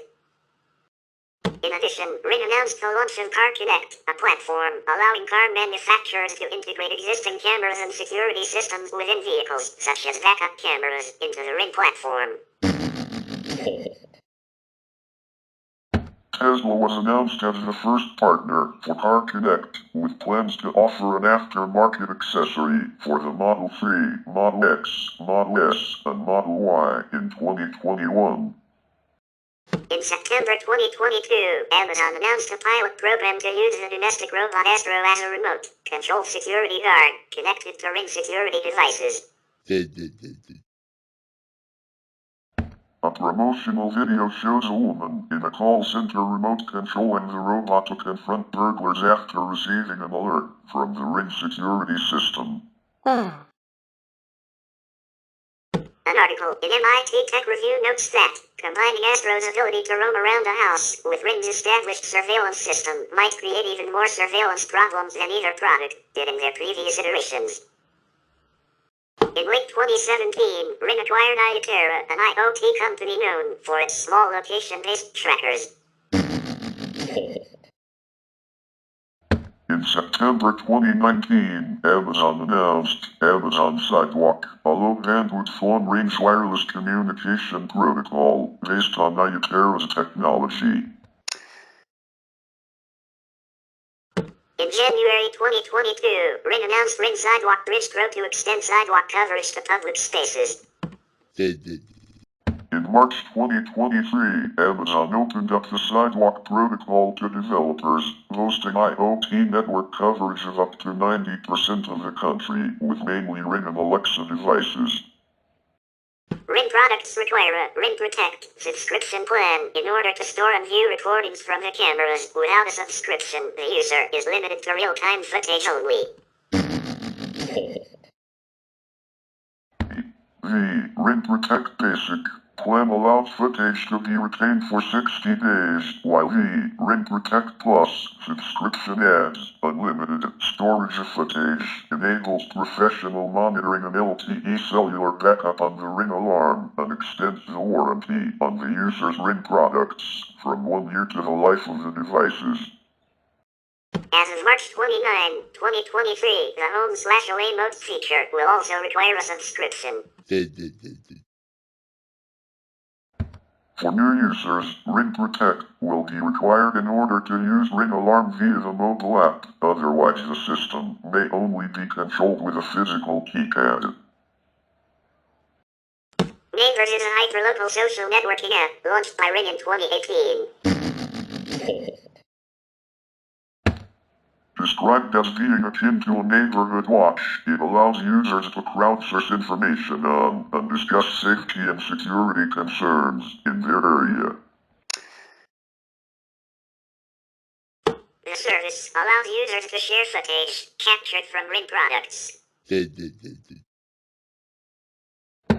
All user posts are anonymous and do not include specific location information and are moderated to remove off-topic content, in contrast to services such as Nextdoor. Ring also has partnerships with local police departments in some cities to incorporate neighbors into their crime monitoring processes, who are able to make official posts for distribution of the service. Ring has credited the service with having helped to solve crimes and noted that activity on the service surged in areas of California affected by wildfires in November 2018. Amazon disclosed Ring's criteria for accepting requests from police departments for video footage shared to neighbors in a response to left-wing Massachusetts Senator Ed Markey on November 1, 2019. Ring stated that each police request was required to be associated with a case number and submitted individually, although no evidence was needed for footage to be given. Ring also stated that they provided at most 12 hours of footage recorded within the previous 45 days in a maximum search area of 0.5 square miles, 1.3 square kilometers, for each request. Markey criticized Amazon's response, describing Ring as an open door for privacy and civil liberty violations. Police departments may access user-generated footage through the Ring Neighborhoods portal using a Mac interface. Amazon claims that it seeks permission from applicable users before releasing footage to law enforcement, but may release footage without user consent in emergency situations or under subpoena. In July 2022, Amazon stated in a letter to Markey that it had released footage without user permission at least 11 times so far. In 2022, the company's first public confirmation that it has done so. In January 2024, Ring announced that the program would be discontinued, citing recent efforts to reposition neighbors away from a focus on crime. TechHive gave the second-generation Ring doorbell a 4 out of 5, noting improvements in hardware and ease of installation over the first-generation model, but criticizing a lack of printed and online documentation. In June 2019, Ring faced criticism over a community alert program under which the company has made geographically targeted sponsored posts on social media services such as Facebook, asking readers to provide tips on suspects in verified cases based on imagery posted on the neighbor's service by a Ring customer. Ring stated that it sought permission from the user before using their content in this manner. However, these discoveries did lead to concerns over the use of such footage in material deemed to effectively be advertising, as well as concerns over other possible uses of the footage, such as for training facial recognition, due to the wide copyright license that users must grant to in order to use Neighbors, an irrevocable, unlimited, and royalty-free license to use shared content for any purpose and in any media formats and any media channels without compensation to you, and Ring's partnerships with local law enforcement agencies. Digital rights advocacy group Fight for the Future criticized Ring for using its Cameras and Neighbors Act to build a private surveillance network via partnerships with local law enforcement agencies, which encourage them to promote the products. The group stated that these partnerships undermine our democratic process and basic civil liberties. According to the Electronic Frontier Foundation, Ring used these partnerships and its marketing strategies to foster fear, which led to a vicious cycle that spurs hardware sales. The organization said that Ring, as well as Neighbors and similar neighborhood watch apps such as Citizen and Nextdoor, facilitate reporting of so-called suspicious behavior that really amounts to racial profiling. Matt Cagle of the American Civil Liberties Union said that the Ring Neighbors portal blurs the line between corporate and government surveillance, and that many people are not going to feel like they have a choice when law enforcement asks for access to their footage. In July 2019, Vice publication Motherboard obtained records revealing the extent of Ring's partnership with a Lakeland, Florida, Police Department, LPD. The department was granted access to a law enforcement neighborhood portal for making posts on neighbors and the ability to request videos directly from Ring users, and received a donation of 15 Ring cameras. However, the Memorandum of Understanding stated that the LPD would be required to participate in outreach efforts on the platform to encourage adoption of the platform/app, receiving $10 credits for Ring camera purchases for each new user. Ring also recommended that the LPD establish specific new positions for the partnership, including a social media coordinator. Later in the month, Motherboard obtained public records containing an officer's notes from an April 2019 training webinar, which stated that Ring had partnered with at least 200 law enforcement partners. In early August 2019, Motherboard also reported that Ring would match payments by cities to cover the subsidized purchase of Ring cameras so that they could be resold to residents at a discount. In November 2020, a pilot program in Jackson, Mississippi, enabled participating Ring users to enable police to live stream their cameras at any time. In February 2018, Business Insider reported references to use of facial recognition technology in Ring's privacy policy. The policy stated, Where permitted by applicable law, you may choose to use additional functionality in your Ring product that, through video data from your device, can recognize facial characteristics of familiar visitors. For example, you may want to receive different notifications from your Ring doorbell depending on whether a visitor is a stranger or a member of your household. If you choose to activate this feature, we obtain certain facial feature information about the visitors you asked your Ring product to recognize. We require your explicit consent before you can take advantage of this feature. In December 2018, patents filed by Ring surfaced to identify suspicious people and automatically alert police. In August 2019, a BuzzFeed News reported it. Ring says it doesn't use facial recognition, but it has a head of face recognition research.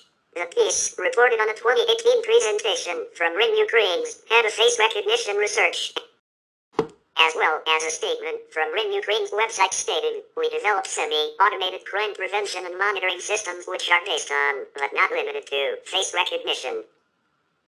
Also in 2019, as part of his investigation into Ring's cooperation with law enforcement, Senator Ed Markey of Massachusetts probed the company's privacy policy's reference to use of facial recognition technology. Amazon responded, We do not currently offer facial recognition technology in Ring products. This sentence in the privacy notice refers to a contemplated but unreleased feature. We do frequently innovate based on customer demand, and facial recognition features are increasingly common in consumer security cameras today, such as Google Nest Hello, 10 Secure Links, Natomo Welcome, WiseNet Smart Cam, and Honeywell Smart Home Security. If our customers want these features in Ring security cameras, we will only release each feature with thoughtful design including privacy, security, and user control, and we will clearly communicate with our customers as we offer new features. In November 2019, The Intercept reported on internal documents detailing proactive suspect matching. The feature would use facial recognition to group videos and create a profile of an alleged criminal based on Ring camera footage. Ring denied that the feature was in use or development. In 2020, Ring posted a one-sentence position stance on their blog stating, Ring does not use facial recognition technology in any of its devices or services, and will neither sell nor offer facial recognition technology to law enforcement. In 2021, Senator Markey and his colleagues introduced the Facial Recognition and Biometric Technology Moratorium Act. A year later, Markey renewed his investigation into Ring, and in July 2022, Markey cited Ring's refusal to commit to not incorporating facial recognition technology in its products as evidence of the need for legislation to prohibit use of biometric technology by federal agencies and condition federal grant funding to state and local entities on moratoria on the use of biometric technology. Amazon has attempted to distance themselves from Ring Ukraine, the branch responsible for developing computer vision and facial recognition solutions. In a statement for release, the general manager of the Kyiv-based office commented, "We are no longer part of a small startup, but a full-fledged R&D center working for one of the world's largest corporations. We are involved not only in Ring's product line but also in many other Amazon projects. That is, we are a large Ukrainian team of specialists working on the world market." At legal's request, the general manager was asked to remove the reference to Amazon. Ring Ukraine was eventually rebranded as Squad. In January 2019, it was uncovered that employees at Ring's 2 offices had access to the video recordings from all Ring devices. In addition, The Intercept reported that the video data was stored unencrypted. In a December 2019 test, Motherboard found that Ring software did not implement security features such as recognizing unknown IP addresses or providing a display of active login sessions, allowing the publication to access a Ring account from IP addresses based in multiple countries without warning the user. The neighbor's network leaks metadata about the footage, posted in videos and crime alerts. This metadata, combined with public city map data, is frequently sufficient to discover the exact location of the Ring doorbell or a camera. In one experiment, Gizmodo located 20,000 devices based on information collected straight from the app over a period of months. University researchers were able to locate 440,000 devices using data spanning back to 2016. Cybersecurity firm Bitdefender identified a vulnerability in the Ring Video Doorbell Pro product in July 2019, which was patched before being publicly disclosed in November 2019. Hackers accessed a number of Ring cameras in December 2019 and used the device speakers to broadcast racial slurs, threats, and other inflammatory language to multiple households across the United States. A Motherboard investigation discovered crime forums that distributed software exploits of Ring devices that were used in the cyber attacks, and that members of the hacking forum now have been recording their breaches as podcasts. Ring responded to the incidents by advising its users to have strong passwords, enable two-factor authentication, and adopt other security measures. Ring mandated two-factor authentication for all users on February 18, 2020. On January 27, 2020, the Electronic Frontier Foundation concluded that the Ring Doorbell app for Android was sending identifiable personal information, including names, IP addresses, mobile network carriers, persistent IDs, and sensor data to AppsFlyer, Wrenched Audio, Facebook, and Mixpanel. Twitch is a live streaming platform for video, primarily oriented towards video gaming content. Twitch was acquired by Amazon in August 2014 for $970 million.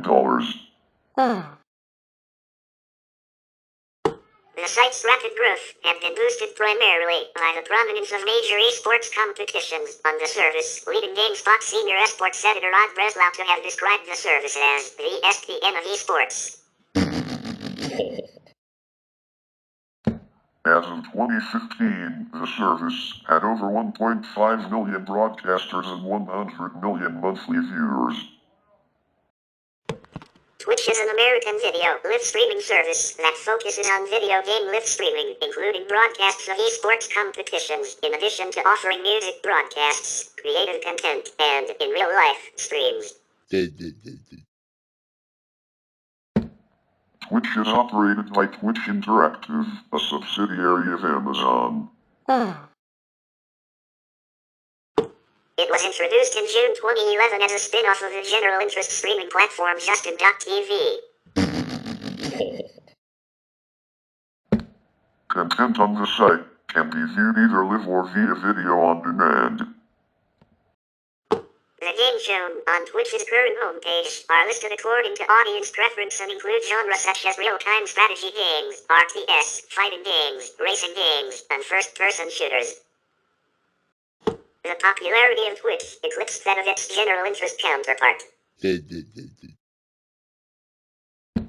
In October 2013, the website had 45 million unique viewers, and by February 2014, it was considered the fourth largest source of peak internet traffic in the United States. At the same time, Justin.tv's parent company was rebranded as Twitch Interactive to represent the shift in focus when Justin.tv was getting shut down in August 2014. The same month, the service was acquired by Amazon for US $970 million, which later led to the introduction of synergies with the company's subscription service Amazon Prime.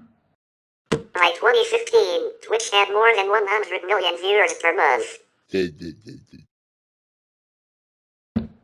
In 2017, Twitch remained the leading live streaming video service for video games in the US and had an advantage over YouTube Gaming, which shut down its standalone app in May 2019. As of February 2020, it had 3 million broadcasters monthly and 15 million active users daily, with 1.4 million average concurrent users.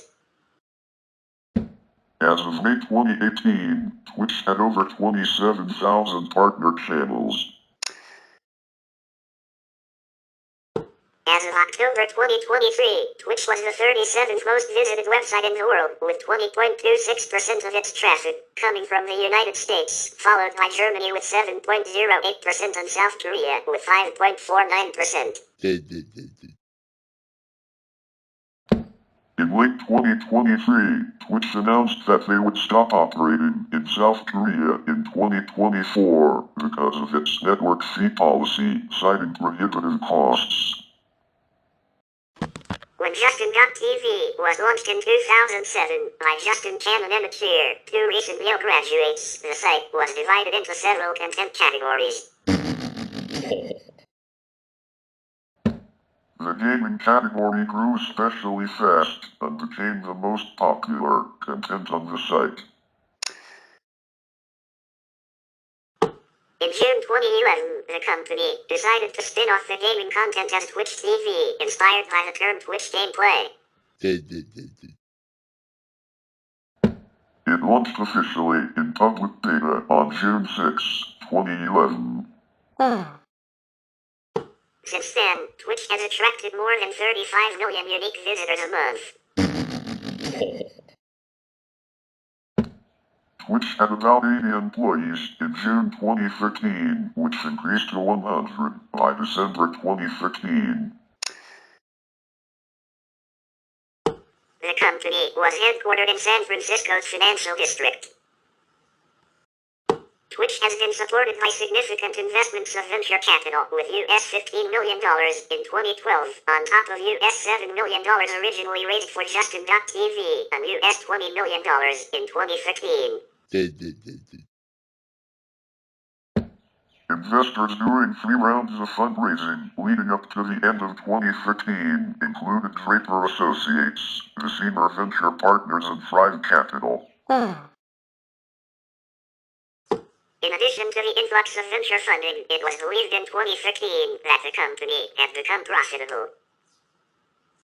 Especially since the shutdown of its direct competitor, TaBNWNE, in early 2015, Twitch has become the most popular esports streaming service by a large margin, leading some to conclude that the website has a near monopoly on the market. Competing video services, such as YouTube and Dailymotion, began to increase the prominence of their gaming content to compete, but have had a much smaller impact so far. As of mid-2015, there were over 43 million viewers on Twitch monthly, with the average viewer watching an hour and a half a day. By February 2014, Twitch was the 4th largest source of internet traffic during peak times in the United States, behind Netflix, Google, and Apple. Twitch made up 1.8% of total US internet traffic during peak periods. In late 2015, particularly due to increasing viewership, Twitch had issues with lag and low frame rates in Europe.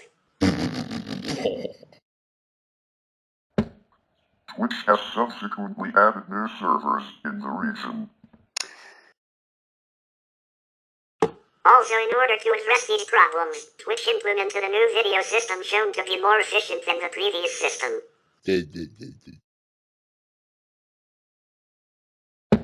Initially, the new video system was criticized by users because it caused a significant stream delay, interfering with broadcaster-viewer interaction.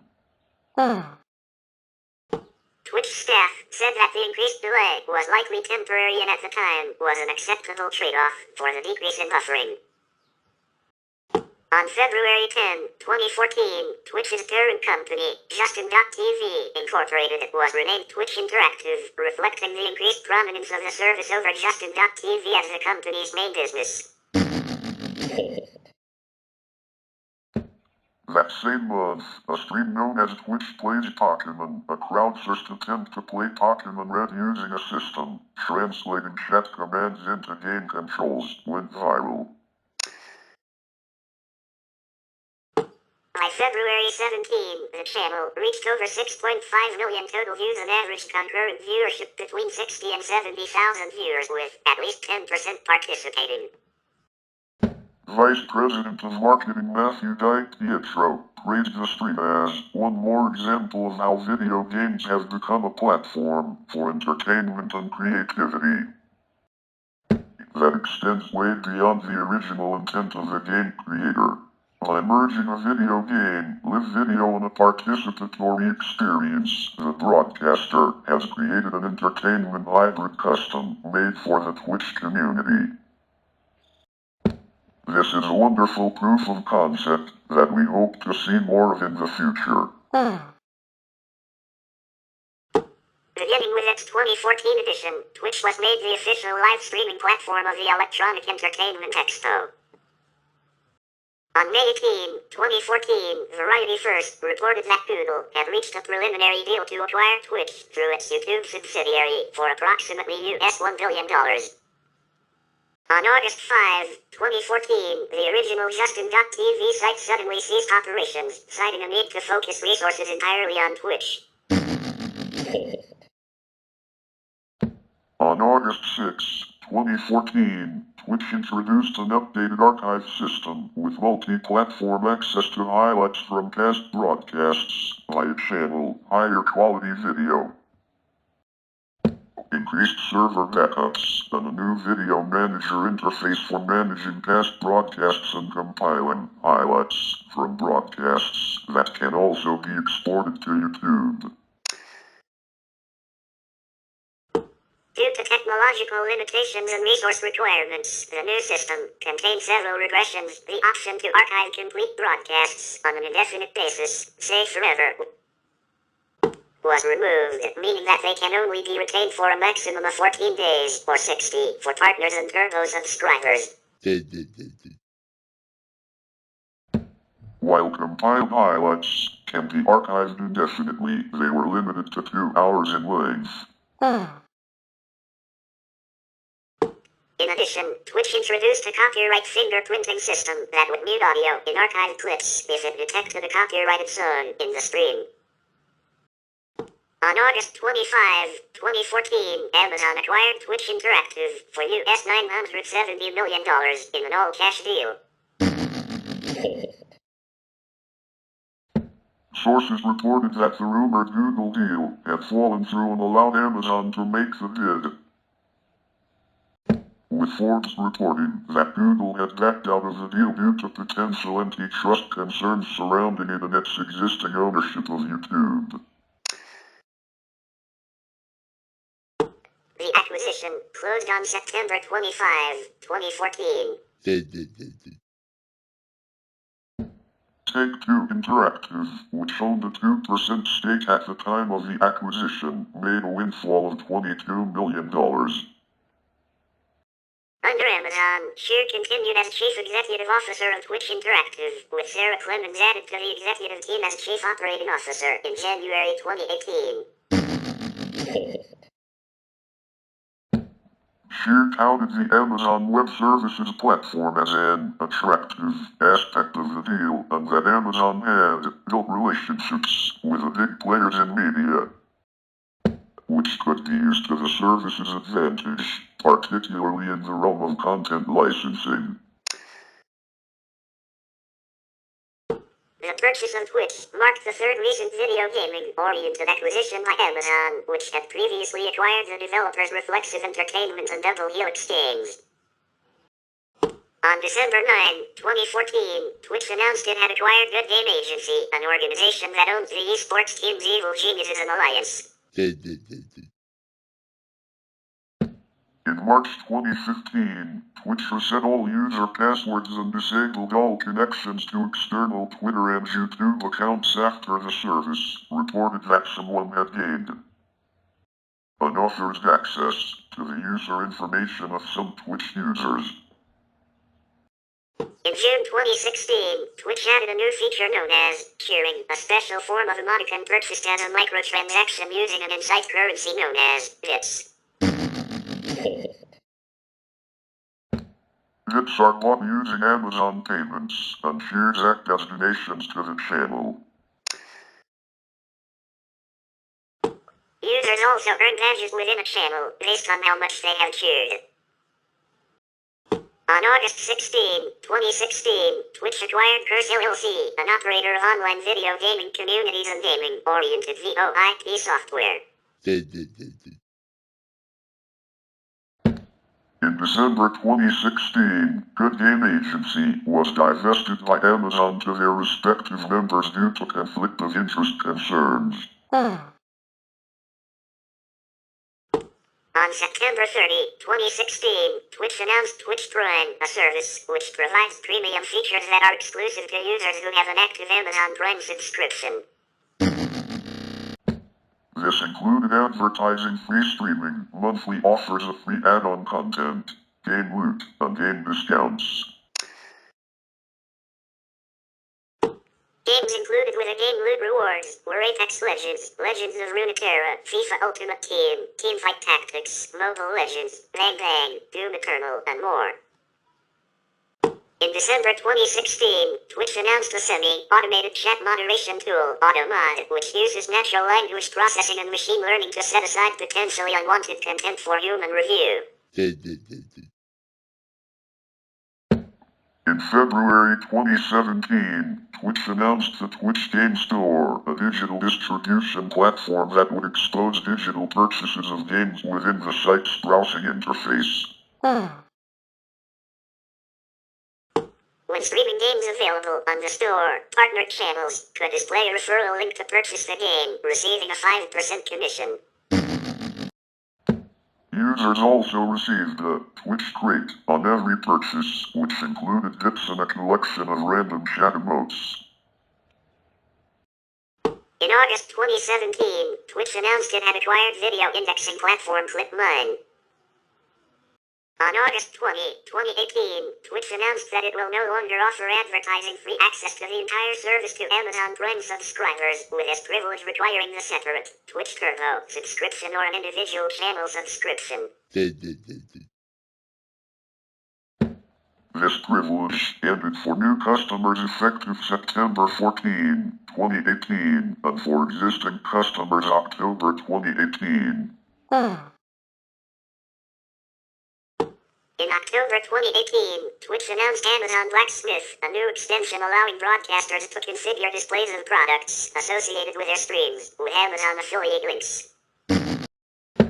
On November 27, 2018, Twitch discontinued the Game Store service, citing that it did not generate as much additional revenue for partners as they hoped. A new revenue opportunities such as Amazon Blacksmith. Users retain access to their purchased games. On December 12, 2018, Fandom Incorporated had reached an agreement to acquire Curse Media, a spin-off of Curse, from Twitch Interactive, for an undisclosed amount. Curse was dissolved and its assets were moved under Twitch Interactive. Twitch acquired the Internet Games Database, IGDB, a user-driven website similar in functionality to Internet Movie Database, IMDb, to catalog details of video games in September 2019. Twitch plans to use the database service to improve its own internal search features and help users find games they are interested in. On September 26, 2019, Twitch unveiled a new logo and updated site design. The design is accompanied by a new advertising campaign, "You're Already One of Us," which will seek to promote the platform's community members. Twitch began signing exclusivity deals with high-profile streamers in December 2019. Twitch introduced the Safety Advisory Council in May 2020, made up from streamers, academics, and think tanks, with a goal to develop guidelines for moderation, work-life balance, and safeguarding the interests of marginalized communities for the platform. The announcement attracted controversy, and CEO Emmett Shearlater clarified that the role of the council was purely advisory. On June 22, 2020, Twitch Interactive sold CurseForge to Overwolf for an undisclosed sum. In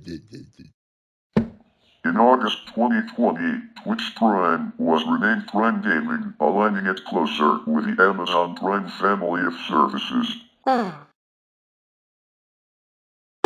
In 2020, Twitch sold Union for gamers to Magic Find.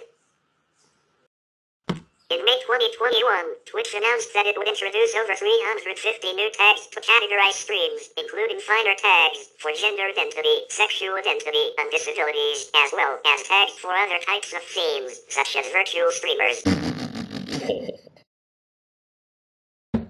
The disability and LGBT-oriented tags were developed in consultation with the video game accessibility charities Able Gamers and Special Effect, and the LGBT organization's GLOB and the Trevor Project. On October 6, 2021, an anonymous hacker reportedly leaked the entirety of Twitch, including its source code of the Twitch client and API''S and details of the payouts made to almost 2.4 million streamers since August 2019.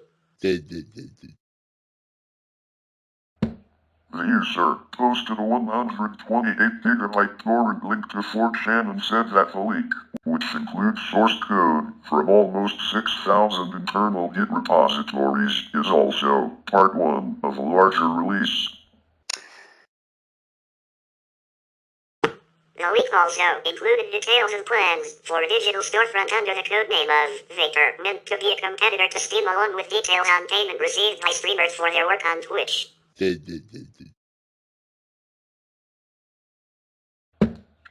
Twitch verified they had suffered a data leak, which they attributed to a server misconfiguration used by a malicious third party. While Twitch found no indication of login credentials or credit card information to have been taken in the breach, the company reset all stream keys as a precaution. On August 23, 2022, Twitch announced that it would no longer enforce its exclusivity agreement, allowing Twitch streamers to live stream on other streaming platforms. The announcement noted that simulcasting on Twitch and other Twitch-like streaming platforms was still prohibited. However, an exemption to the simulcasting restriction was applied to short-form streaming platforms such as Instagram and TikTok. Despite the specific mention of restrictions on simulcasting, former Twitch employees noted that Twitch would likely not enforce the restriction, as doing so would be very difficult, and they had not been enforcing it for several months prior to the announcement. After the announcement, many high-profile streamers who were limited by exclusivity, such as Ninja and TaBNWNE, started streaming on other platforms. On September 21, 2022, Twitch announced it would be reducing the subscription revenue earned by large streamers. Though most streamers get 50% of revenue from subscriptions, some larger streamers have premium subscription terms, which give them 70% of subscription revenue. The new change, set to take effect on June 1, 2023, would mean premium streamers would keep 70% of the first $100,000 earned from subscriptions, after which their cut would be lowered to 50%. The announcement came after Twitch declined a popular request for all streamers to have 70% subscription revenue, which many noted is the same revenue already offered by YouTube. Twitch President Dan Clancy justified the change in a statement issued on Twitch's blog, stating it was done to cover Twitch's operating costs, noting the premium 70% split stopped being offered to new streamers over a year prior, and pointing to alternate streamer revenue sources that would not be affected by the subscription revenue reductions, such as Prime subs or advertisement breaks. Though Clancy claimed 90% of streamers would not be affected by the revenue reduction, the change drew criticism from many streamers who viewed it as harmful to the security of streaming careers and more beneficial to Twitch and its advertisers and their users, with several streamers expressing doubt at Clancy's claims of Twitch's high operating costs, and noting that Twitch already has alternative revenue sources that make reducing streamer revenue unnecessary. The announcement led to some streamers considering leaving Twitch or organizing boycotts. In March 2023, Clancy became CEO of Twitch after previous CEO of Justin.tv co-founder Emma Cheer announced he would step down after 16 years at the company. Both Shear and Clancy have been described as more product-focused than creator-focused. On March 20, Clancy announced that Twitch would be laying off 400 employees as part of Amazon-wide layoffs affecting 9,000 workers across the company. On June 6, 2023, Twitch announced restrictions on third-party sponsor placements in streams, including restricting the size of sponsor logos and prohibiting burned-in audio, video, or display advertising. The changes were met with criticism from major streamers such as Asmongold, who threatened to leave the service, critical and intrigued due to their broad wording. Concerned that it would impact streamers' existing relationships with advertisers and their impact on charity and esports events that rely extensively on sponsorship. The service quickly retracted the new, branded content policy and announced that it would be clarified, stating that it was intended to clarify our existing ads policy that was intended to prohibit third-party ad networks from selling burned-in video and display ads on Twitch, which is consistent with other services, and that Twitch does not intend to limit streamers' ability to enter into direct relationships with sponsors. In August 2023, Twitch began to trial a discovery feed feature in its mobile apps, populated by featured clicks from followed users. In October 2023, Twitch began to implement stories. At TwitchCon 2023, Twitch announced upcoming updates to its guest star feature, concurrently renamed Stream Together, to allow for merged chat rooms, and that streamers under an affiliation or partnership agreement with a service, unless contractually required, would be allowed to simulcast their streams on competing platforms such as YouTube, as opposed to only mobile-centric video platforms. On December 6, 2023, Twitch announced that it would exit the South Korea market effective February 27, 2024, citing the prohibitive costs of offering the service in the country. Due to demands from internet service providers that Twitch pay network access fees, Twitch restricted streams to 720p quality in September 2022. And blocked access to video on demand, VOD, content, including archived broadcasts and clips, in February 2023. in South Korea will no longer be allowed to monetize their streams and will be offboarded from the affiliate and partnership programs. In February 2024, Twitch was additionally fined for 35 million won, $327,067 by the Korea Telecommunications Commission, deeming Twitch's degradation of service in the country to be unjustified and undermining the interests of users. In January 2024, Twitch announced another mass layoff, affecting 500 employees or 35% of total staff, after previous layoffs in early 2023. The announcement came amid ongoing struggles and ensuing layoffs across the tech and digital media sectors. Twitch is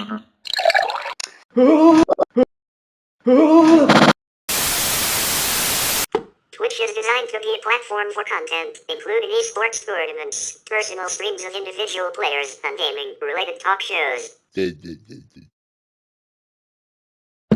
a number of channels do live speedrunning. The Twitch homepage currently displays games based on viewership.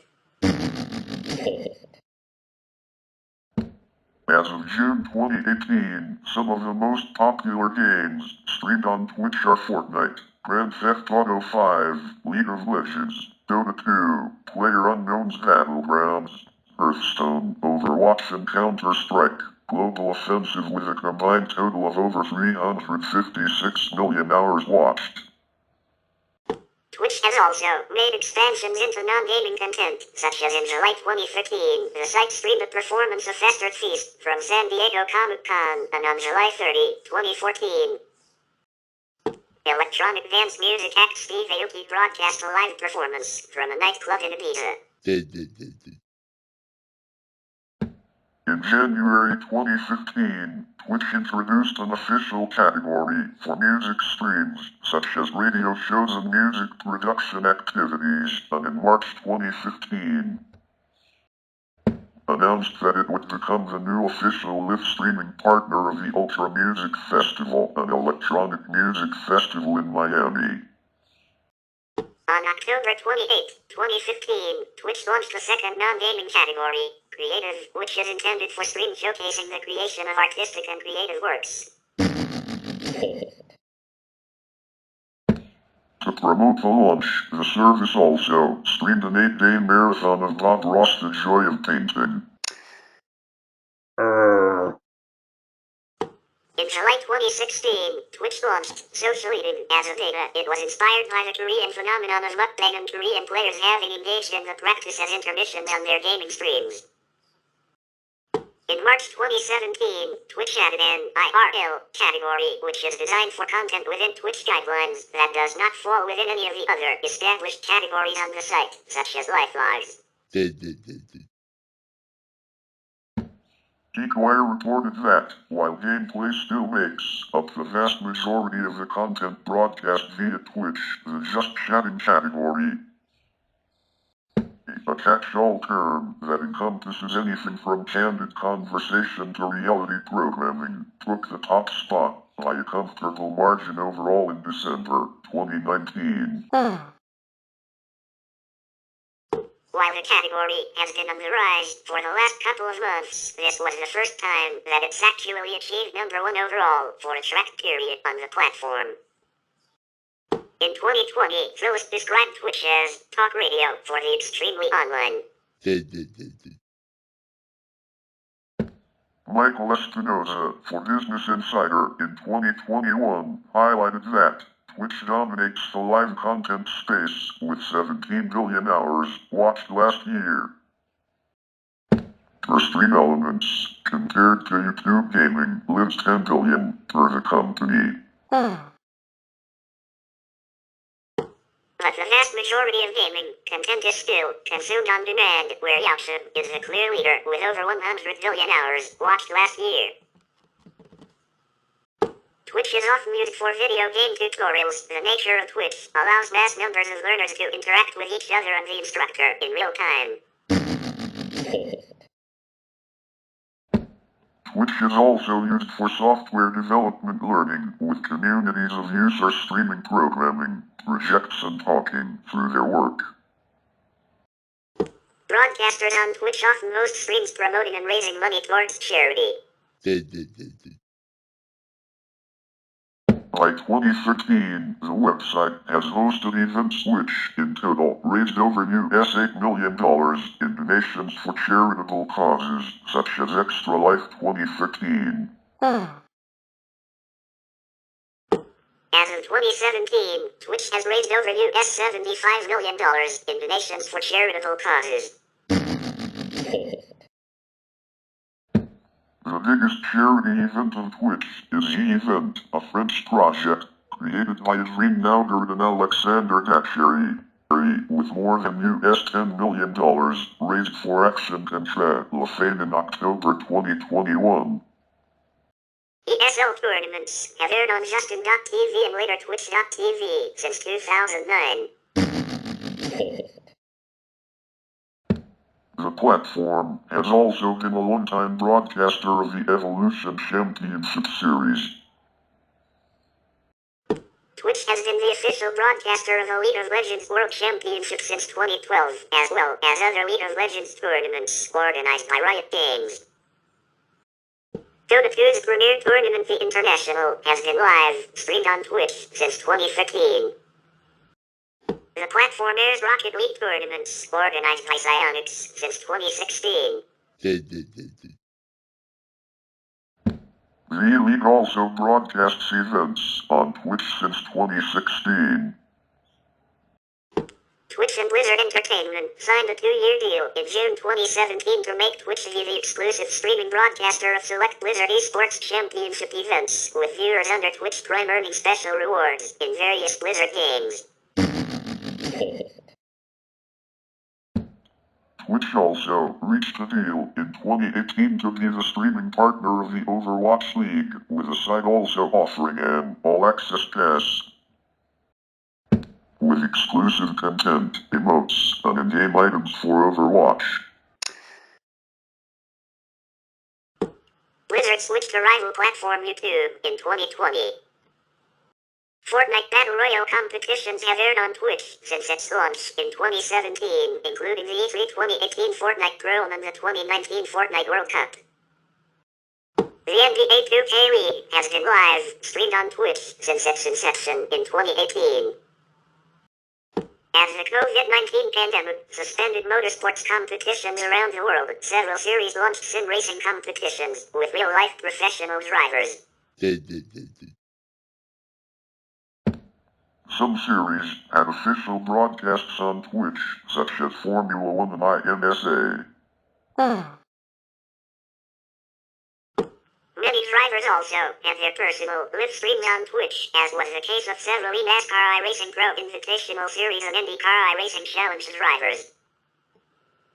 In December 2017, the National Basketball Association announced that it would stream NBA G-League games on Twitch starting on December 15. The broadcasts also include interactive statistics overlays, as well as additional streams of the games, with commentary by Twitch personalities.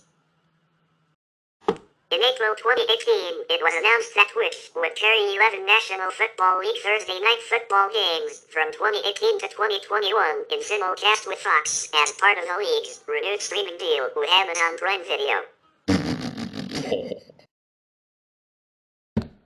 During the 2017 season, these streams have been exclusive to Amazon Prime subscribers.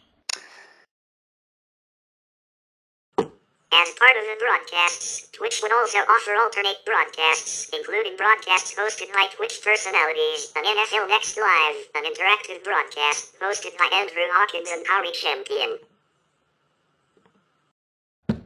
With Thursday Night Football moving exclusively to Amazon Prime Video for the 2022 NFL season, Twitch will continue to carry simulcasts of all games, while the site will also carry alternate broadcasts, such as one featuring Dude Perfect. In January 2019, professional wrestling promotion Impact Wrestling announced that it would stream its weekly show, Impact, On Twitch in simulcast with a television airing. On the U.S. cable network Pursuit Channel, co-owned with a promotions parent company Anthem Sports and Entertainment. On September 5, 2019, the Premier Hockey Federation announced a 3-year broadcast rights deal with Twitch, covering all games and league events. The deal also contained an agreement with the Premier Hockey Federation Players Association for revenue sharing with players and marked the first time that the NWHL had ever received a rights fee. The National Women's Soccer League announced a 3-year deal in March 2020 for Twitch to stream 24 matches per season in the United States and Canada. Collaborate on original content and serve as the rights holder for all matches outside of the United States and Canada. On June 20, 2020, as an extension of Prime Video's local rights to the league, a plan to air all of the remaining matches of the 2019-20 season for the resumption of play due to the COVID-19 pandemic and matches being played behind closed doors. And a plan for some of these matches to be carried free to air, it was announced that Twitch would stream a package of 4 Premier League soccer matches within the United Kingdom. On July 16, 2020, U.S. radio broadcaster Intercom announced a partnership to stream video simulcasts of programs from some of their major market sports talk stations on Twitch channels. On July 22, 2020, Twitch officially launched the sports category, primarily playing most of content streamed by sports leagues and teams on the platform. The 2021 Copa America Association football tournament aired in Spain on Twitch under a partnership with Gerard Pique's media company Cosmos and streamer Ibelanos.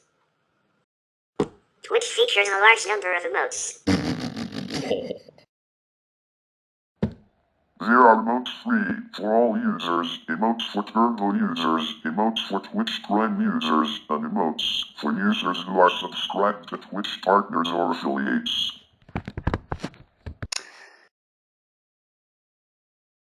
As of May 2024, the most used emote is X0Cash with 8.85 billion uses, and the most used global emote is Tryhard with 4.39 billion uses.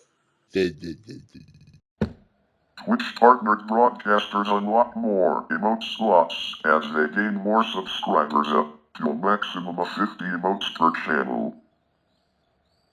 On January 6, 2021, Twitch announced that they had removed the PogChamp emote, the third most used emote on the platform, in 2018, typically used to express excitement, joy or shock. The decision was made in response to comments from the streamer Ryan Gutierrez, the face of the emote, supporting civil unrest during the 2021 storming of the United States Capitol for the death of a protester. Twitch said it will work with a community for a suitable replacement for the emoticon. Twitch later announced that there would be a new PogChamp emote every 24 hours.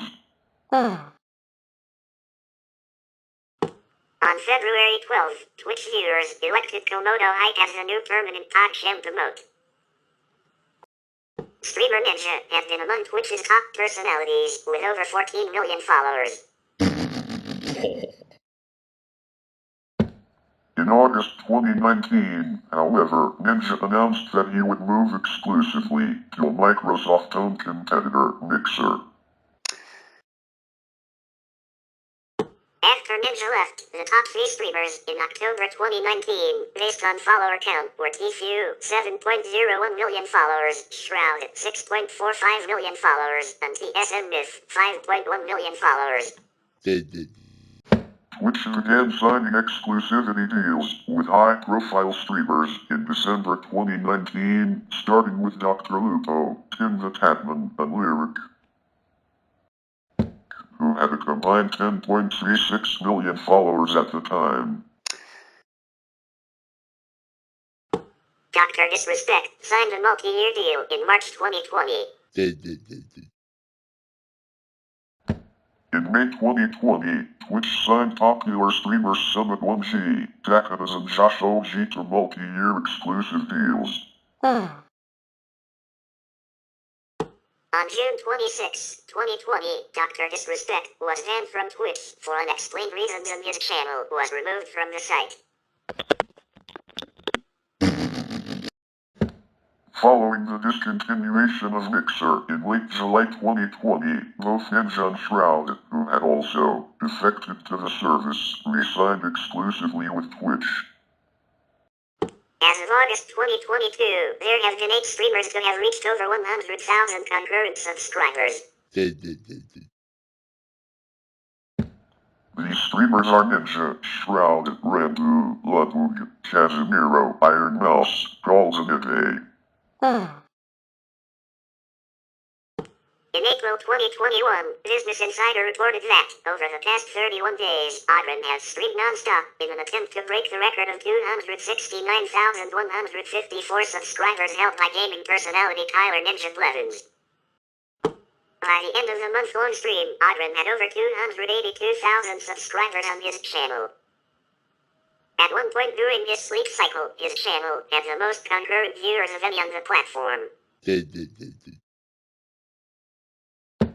In analysis of the October 2021 data leak, multiple news outlets reported that the 3 top-earning Twitch content creators are Critical Role, $99,626,712, XQC, $8,454,427, and TaBNWNE, $5,847,541. CZ Cheyenne, for Cockatoo, reported that, excluding streams that are run by multiple people, such as Critical Role, there are no women in the top third of top-earning Twitch content creators. In total, there are only 3 women in the top 100 and only one is a woman of color. Cheyenne highlighted that these streamers are Valorant streamer Pokimane at 39th place, cosplayer Amorant at 48th, and music streamer Syntica at 71st, and commented that, in spite of the complaints about the hot tub meta, titty streamers, and how some male streamers perceive that female streamers are stealing views from men, the numbers show that only a small percentage of women are among the ranks of Twitch's highest earning content creators. In August 2021, Dr. Lupo left Twitch for an exclusivity deal with YouTube. Tim the Tatman followed in September 2021, as did Ludwig Adren in November 2021.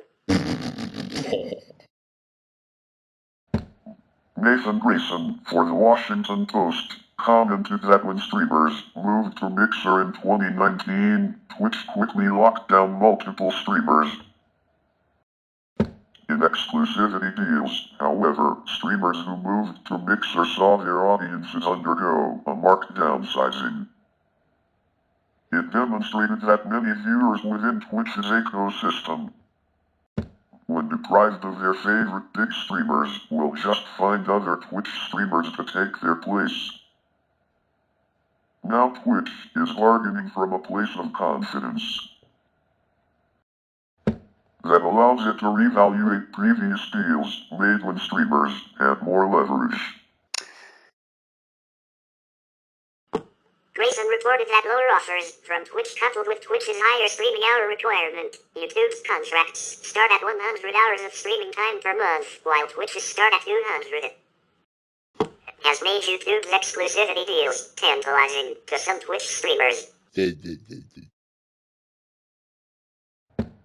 Grayson wrote that Ryan Wyatt, head of YouTube Gaming, said that allowing streamers to have a better work-life balance is a big priority for him. Dr. Lupo cited work-life balance as part of his decision to leave Twitch.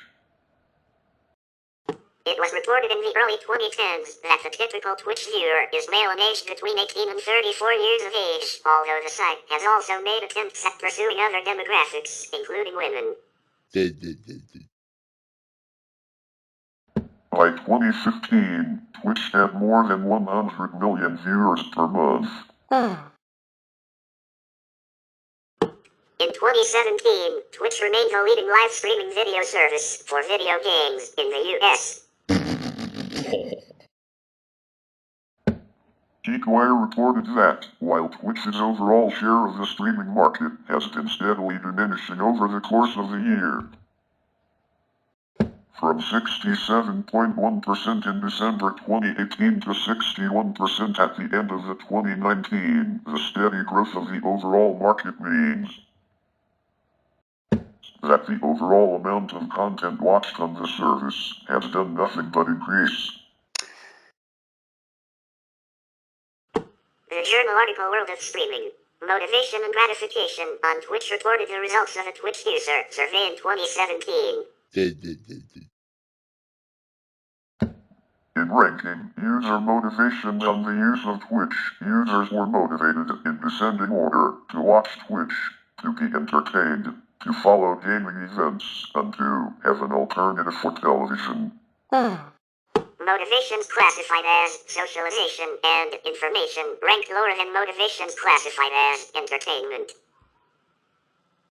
As of February 2020, it had 3 million broadcasters monthly and 15 million daily active users, with 1.4 million average concurrent users. Statista, a company specializing in market and consumer data, reported that, as of May 2020, users in their teens and 20s accounted for more than 3/4 of Twitch's active app user accounts in the United States. According to recent data, users aged 20 to 29 years accounted for 40.6% of the video streaming app's user base on the Android platform. They also reported that the distribution of Twitch users in the United States as of second quarter 2021 was 75% male and 25% female. Twitch allows anyone to watch a live broadcast and does not require viewers to log in.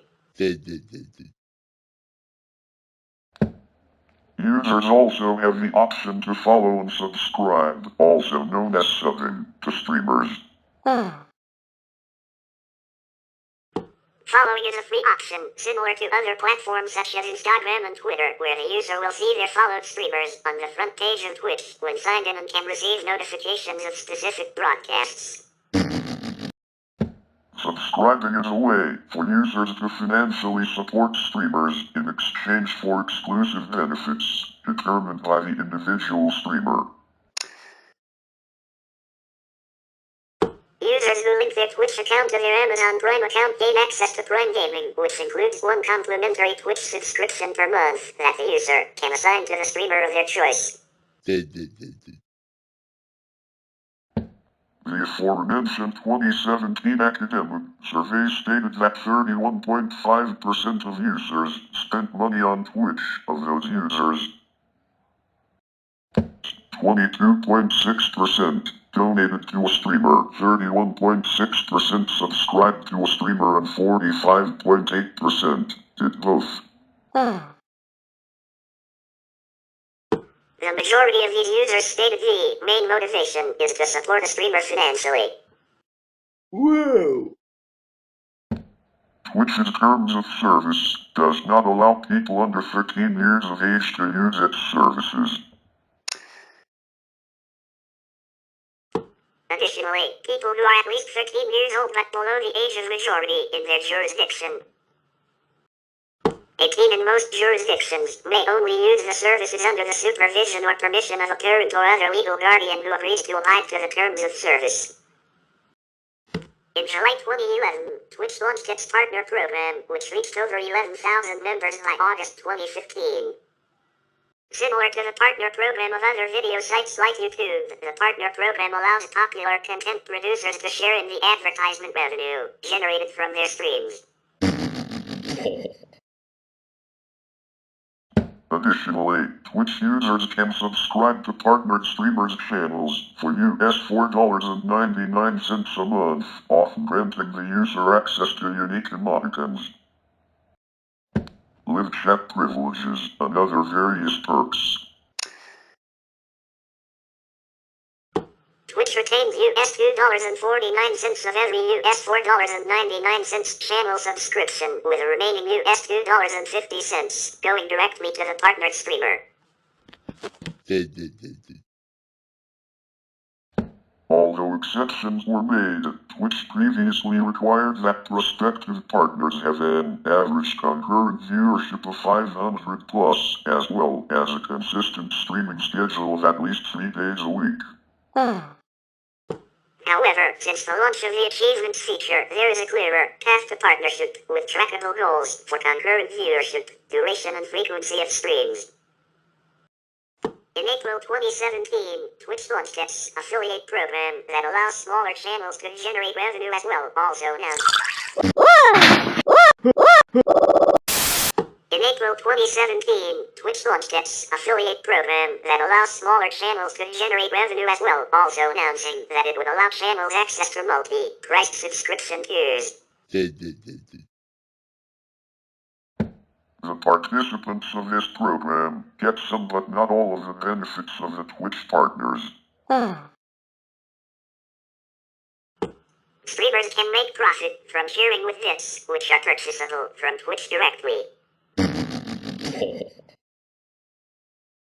Affiliates are also able to access the Twitch subscriptions feature with all the same functionality that partners have access to, with a maximum of 5 subscriber remotes. In September 2019, the service announced that affiliates would now receive a share of ad revenue.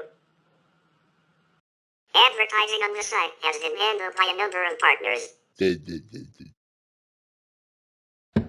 In 2011, Twitch had an exclusive deal with Future US. On April 17, 2012, Twitch announced a deal to give CBS Interactive the rights to exclusively sell advertising, promotions and sponsorships for the community. On June 5, 2013, Twitch announced the formation of the Twitch Media Group, a new in-house advertisement sales team which has taken over CBS Interactive's role of selling advertisements.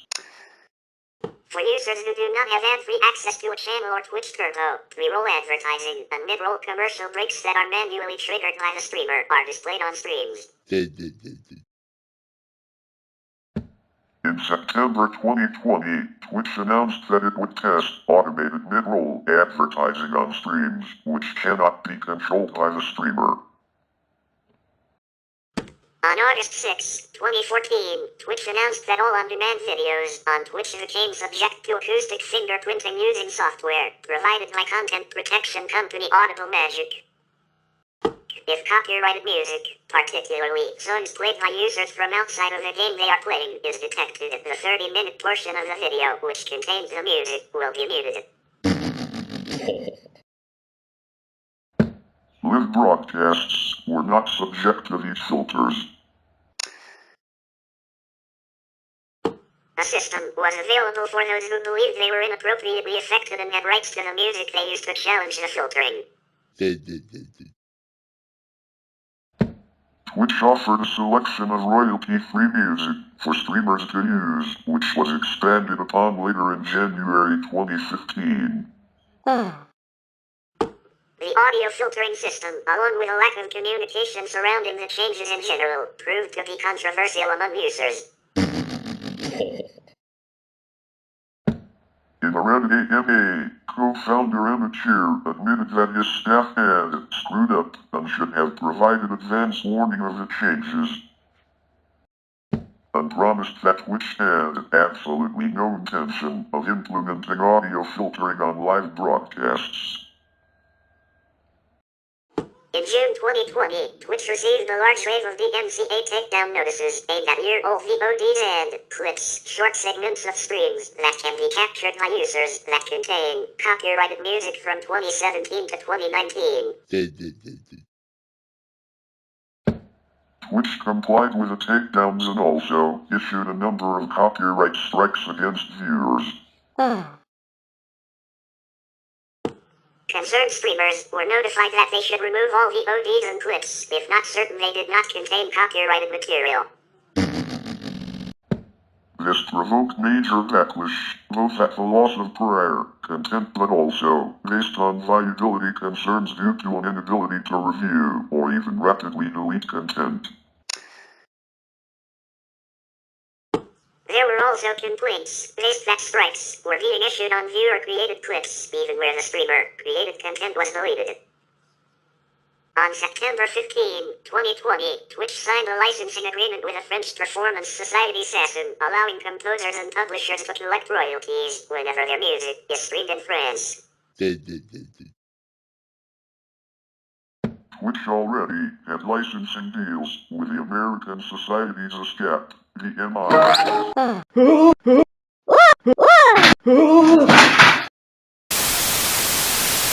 On September 15, 2020, Twitch signed a licensing agreement with a French performance society session, allowing composers and publishers to collect royalties whenever their music is streamed in France.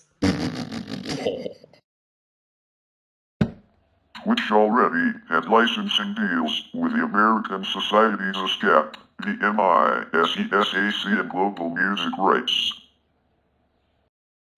To address these issues and also build upon the growth of music-based content on Twitch, Twitch introduced an extension known as Soundtrack in September 2020, which plays rights, cleared music with curated genre-based playlists. It is contained within a separate stream that is not recorded with the VODs and had agreements with 24 music distributors and independent record labels at launch. A group of U.S. performance rights and music associations accused Twitch of designing Soundtrack in such a way as to avoid payment of mechanical and synchronization licenses. Claims which Twitch has defended. In September 2021, Twitch and the National Music Publishers Association signed a creative partnership. Twitch users are not allowed to stream any game that is rated Adults Only AO in the United States by the Entertainment Software Rating Board ESRB, regardless of its rating in any other geographical region. And any game that contains overtly sexual content or gratuitous violence or content which violates the terms of use of third-party services. Twitch has also explicitly banned specific games from streaming, regardless of rating. This includes games such as DMXXXX, Triple X, gross visual novel games, such as Dramatical Murder, Unipop, Rinse and Repeat, Second Life, and Endur Simulator. The banning of Endur Simulator was criticized by Endur Dev, the developer of the game. He believed that the game was being arbitrarily singled out with no explanation, as Twitch has not banned other games with similarly excessive sexual or violent content such as Mortal Kombat 10, Grand Theft Auto, or The Witcher 3. Twitch took temporary action in May 2019 after channels related to the video game Artifact began to be used for inappropriate content. Artifact, a major game by Valve, had lost most of its audience in just months from its release, and by late May 2019, several popular live streamers commented that the total viewership for Artifact streams had dropped to near zero. In the days that followed, several streamers started to make streams purporting to be Artifact gameplay but was showing rather off-topic content. Initially, these new streams were playing with the viewers or were jokes, such as showing animal videos or League of Legends matches. After a few days, other Artifact channel streams appeared containing content that was against the terms of Twitch's use policy, including full copyrighted movies, pornography, Nazi propaganda, and at least one stream that showed the entirety of the shooter's video from the Christchurch mosque shootings. The titles of such streams were usually presented to imply they were showing other content while waiting in queue for Artifact matches as to appear legitimate. As word of these streams in the Artifact section grew, Twitch took action, deleting the account that streamed the Christchurch shooting. Twitch then took steps to temporarily ban new accounts from streaming until they can resolve the issue. By June 2019, Twitch started taking legal actions against 100 John Doe streamers in a California court, accusing them of trademark infringement, breach of contract, fraud, and unlawful use of the service that was harming and scaring away users of the service. In early 2021, some streams began to use their Twitch channel to broadcast themselves from hot tubs while wearing swimsuits. Twitch considered these streams to be not advertiser-friendly, banning some of the more predominant channels that had taken this route. In May 2021, Twitch clarified in a Pools, Hot Tubs, and Beaches post that it was not trying to discriminate against women or others through this action, but through content that they deemed to be sexually suggestive. In June that year, Twitch also took similar action against users that performed yoga while at the same time made autonomous sensory meridian response, ASMR, sounds via their microphones, which Twitch also stated was approaching sexual content. In December 2023, shortly after instating a new policy that allowed specific instances of adult content, Twitch reversed its decision to allow depictions of fictionalized nudity, following backlash from users and streamers. The CEO of Twitch, TaBNWNE, acknowledged that the new policy was a step too far and that distinguishing between digital art and photography was challenging. As a result, Twitch will no longer permit depictions of real or fictional nudity, regardless of the medium. The company also removed content that violated the updated policy and issued channel enforcements. While some changes to Twitch's sexual content policy remain in effect, such as allowing content that highlights certain body parts and specific dances without a label, games featuring nudity or sexual violence as a core focus are still prohibited. In February 2018, Twitch updated its acceptable content policies to direct that any content that it deemed hateful be suspended from its platform. In June 2020, a number of women stepped forward with accusations toward several streamers on Twitch and other services related to sexual misconduct and harassment claims. Twitch stated it would review all reported incidents and comply with law enforcement in any investigative efforts. However, several popular streamers on Twitch's service believe that the platform could do more to evaluate the accused individuals, prevent incidents, and protect others in the future. And used June 24, 2020 as a Twitch blackout day, not streaming any content through Twitch to show their support.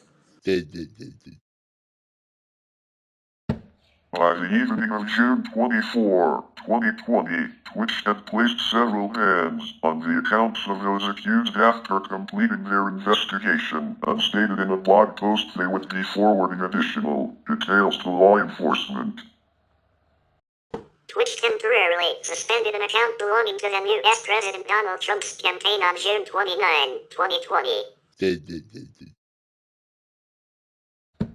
Twitch stated that hateful conduct is not allowed as the reason for the suspension. Twitch announced a new policy towards harassment and hateful content in December 2020 that would take effect on January 22, 2021, aimed to better protect marginalized users of the service. While the new policy is more strict, Twitch said that this also includes a larger sliding scale of remedies or punishments to better deal with edge cases, such as temporarily blocking one's channel for a short time rather than a full ban. The new rules include a ban on imagery containing the Confederate flag and racist emotes, though the list of such emotes has not been clarified yet.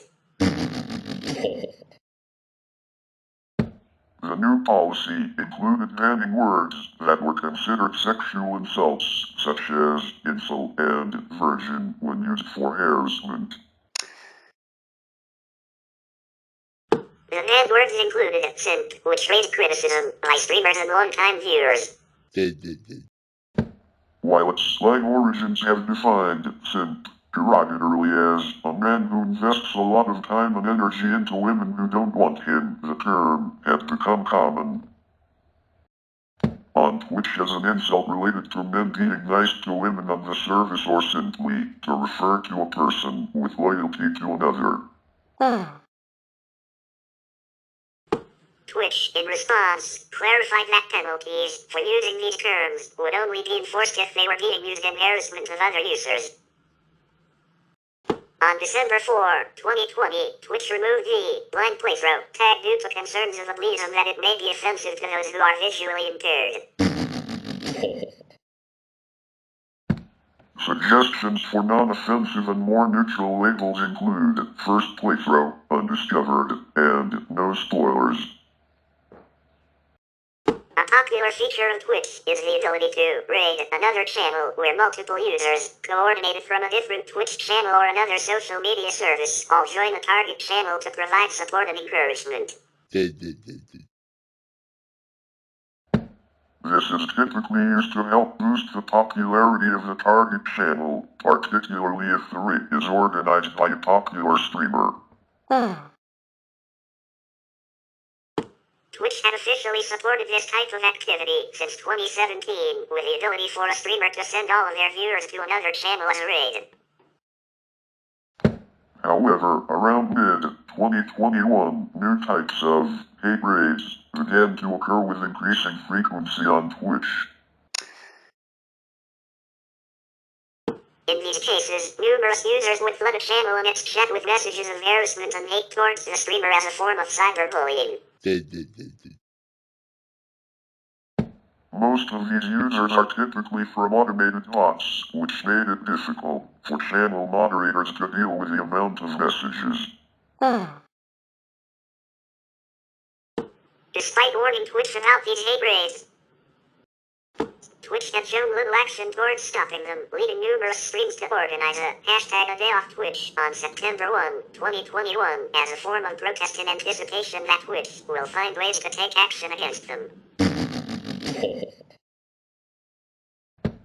After acknowledging a problem with dealing with hate raids, Twitch launched a lawsuit in early September 2021 against two individuals they had determined to be responsible for managing several hate raids after permanently banning their accounts. At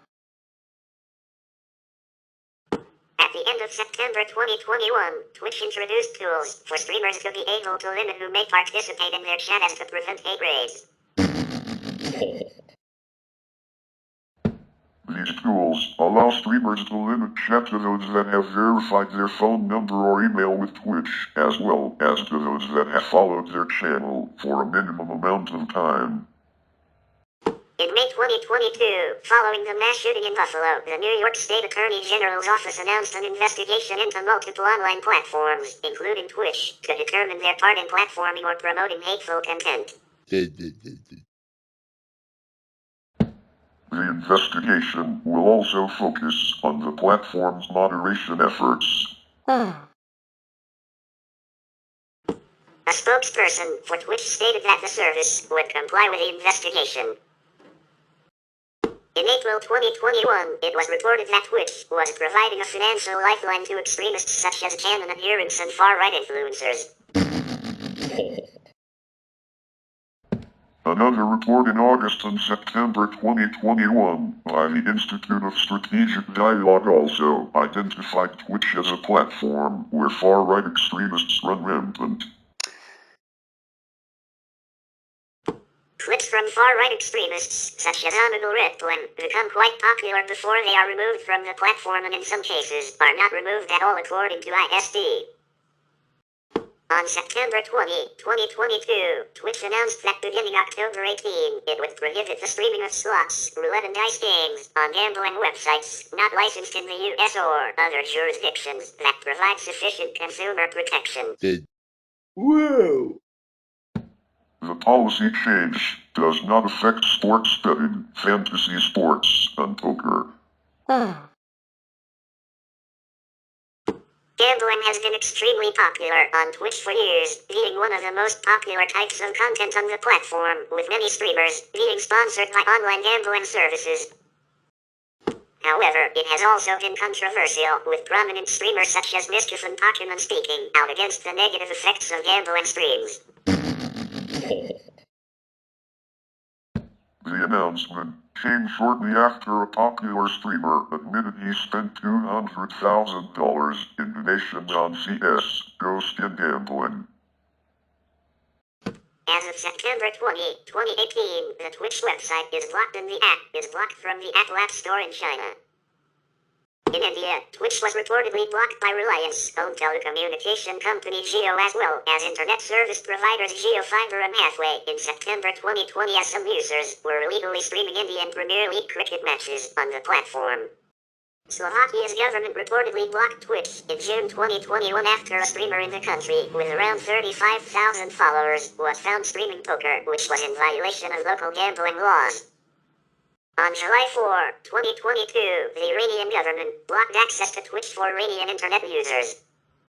On February 23, 2024, Twitch was blocked in Turkey per a complaint by the country's lotteries commission. It was reopened 6 days later at 29th of February. Twitch CEO Emmett Shear has stated a desire to support a wide variety of platforms, stating that they wanted to be on every platform where people watch video.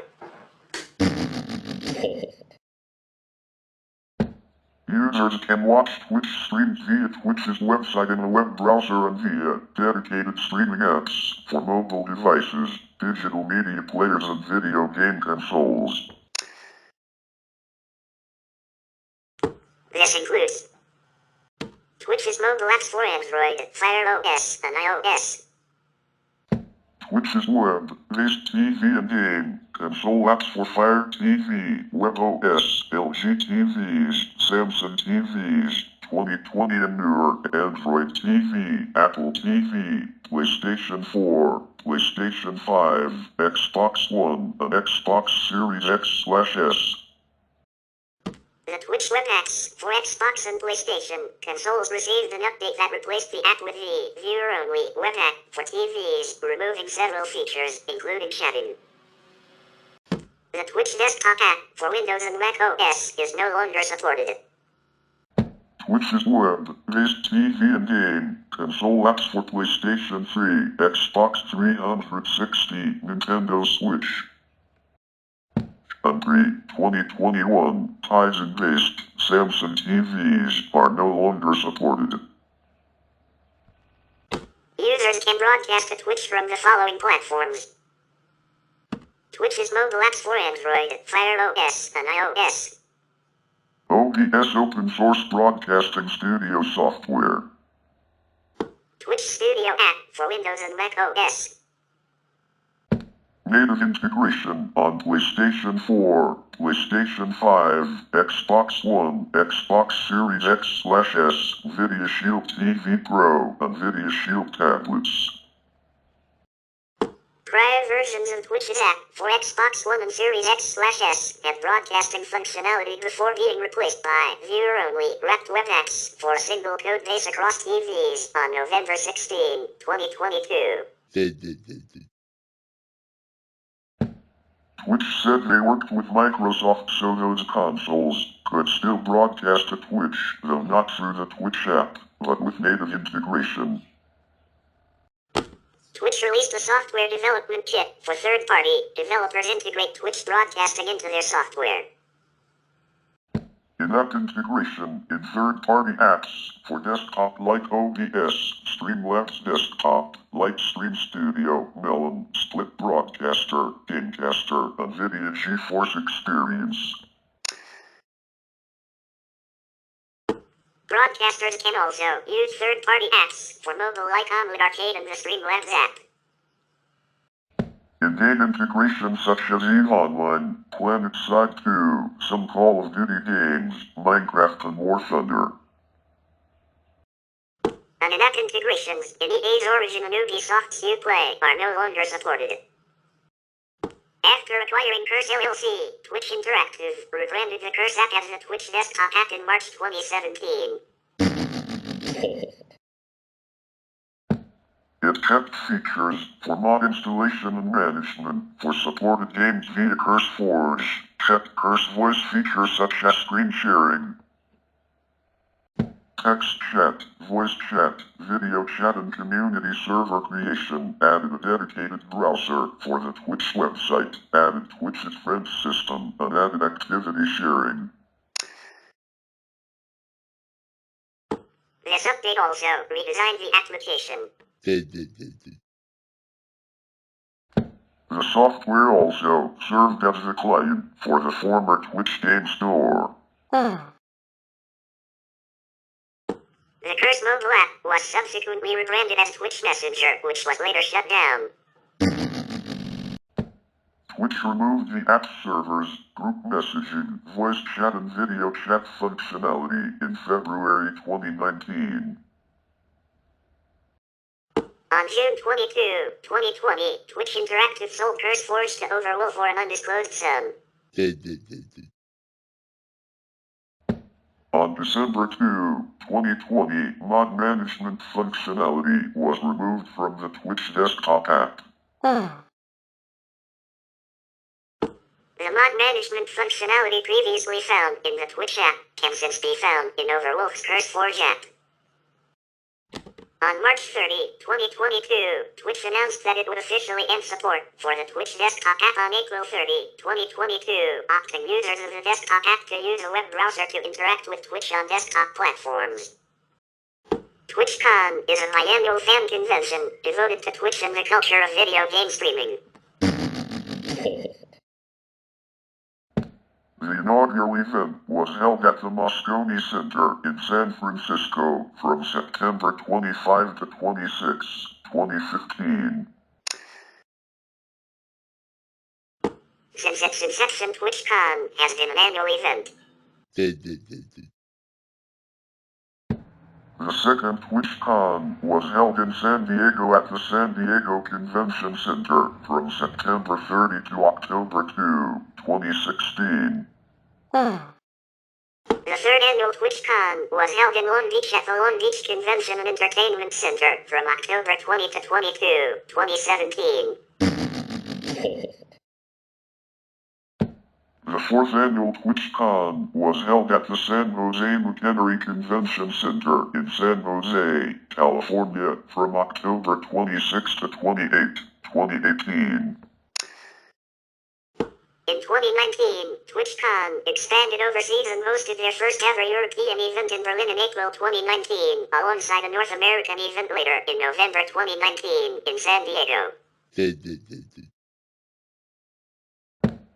TwitchCon had planned to host an event in Amsterdam in May 2020, but this was cancelled due to the COVID-19 pandemic. Another TwitchCon event was planned in San Diego in September 2020, but was also cancelled due to COVID-19. Whole Foods Market is an American supermarket chain exclusively featuring foods without artificial preservatives, colors, flavors, sweeteners, and hydrogenated fats. Amazon acquired Whole Foods for $13.7 billion in August 2017. Other Amazon subsidiaries include A9.com, a company focused on researching and building innovative technology. It has been a subsidiary since 2003. Amazon Academy, formerly JEE Ready, is an online learning platform for engineering students to prepare for competitive exams like the Joint Entrance Examination, JEE. Launched by Amazon India on 13 January 2021. Amazon Maritime Incorporated holds a Federal Maritime Commission license to operate as a non-vessel owning common carrier, NVOCC, which enables the company to manage its shipments from China into the United States. Amazon Pharmacy is an online delivery service dedicated to prescription drugs, launched in November 2020. The service provides discounts up to 80% for generic drugs and up to 40% for branded drugs for Prime subscribe users. The products can be purchased on the company's website or at over 50,000 bricks-and-mortar pharmacies in the United States. Annapurna Labs, an Israel-based microelectronics company reputedly for US $350 to $370 million, acquired by Amazon Web Services in January 2015. The mid-century Joyo Courier Services, which applied for a freight forwarding license with the U.S. Maritime Commission. Amazon is also building out its logistics in trucking and air freight to potentially compete with us and FedEx. Brilliance Audio, an audiobook publisher, founded in 1984 by Michael Snodgrass in Grand Haven, Michigan. The company produced its first 8 audio titles in 1985. The company was purchased by Amazon in 2007 for an undisclosed amount. At the time of the acquisition, Brilliance was producing 12 to 15 new titles a month.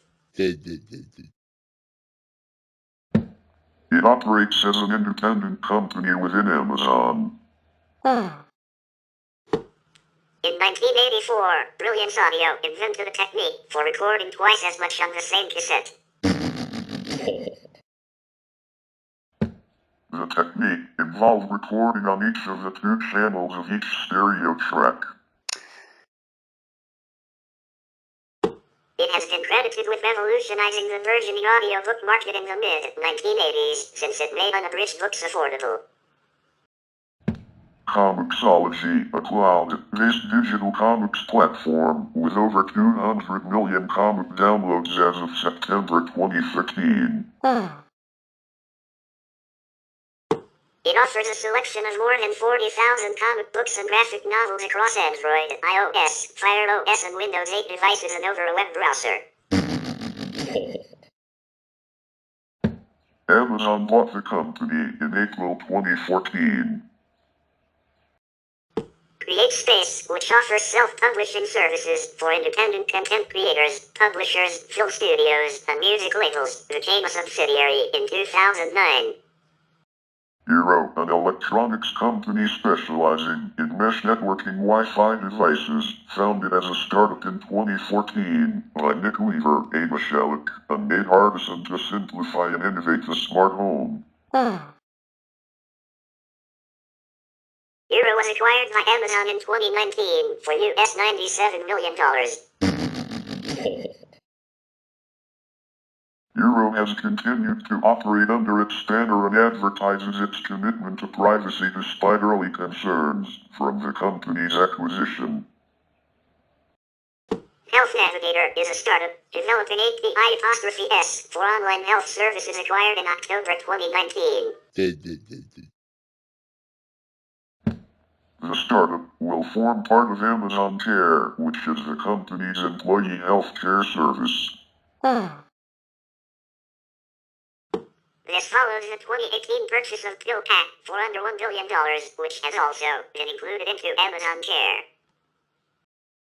Jungle, a former online shopping service provided by Amazon that enabled customers to search for products from online and offline retailers in India. Jungle started as a virtual database that was used to extract information from the internet and deliver it to enterprise applications. As it progressed, Jungle started to use its database technology to create a single window marketplace on the internet by making every item from every supplier available for purchase. Web shoppers could locate, compare and transact millions of products from across the internet shopping mall through one window. Amazon acquired Jungle in 1998, and the website jungle.com was launched in India in February 2012 as a comparison shopping website. It curated and enabled searching for a diverse variety of products such as clothing, electronics, toys, jewelry, and video games, among others, across thousands of online and offline sellers. Millions of products are browsable. The client selects a price, and then they are directed to a seller. In November 2017, Amazon closed down Jungle.com and the former domain currently redirects to Amazon India. Cooper Systems, a subsidiary of Amazon, set up to deploy a broadband satellite internet constellation with an announced 3,236 low Earth orbit satellites to provide satellite-based internet connectivity. Lab 126, developers of integrated consumer electronics such as the Kindle, became a subsidiary in 2004. Shelfari, a former social cataloging website for books. Shelfari users built virtual bookshelves of the titles which they owned or had read, and they could rate, review, tag, and discuss their books. Users could also create groups that other members could join, create discussions, and talk about books or other topics. Recommendations could be sent to friends on the site for what books to read. Amazon bought the company in August 2008. Shelfari continued to function as an independent book social network within the Amazon until January 2016, when Amazon announced that it would be merging Shelfari with Goodreads and closing down Shelfari. And Salk, the former largest e-commerce platform in the Arab world. The company launched in 2005 in Dubai, United Arab Emirates, and served multiple areas across the Middle East. Whoa! On March 28, 2017, Amazon acquired Salk.com for $580 million. The company was rebranded as Amazon, and its infrastructure was used to expand Amazon's online platform in the Middle East.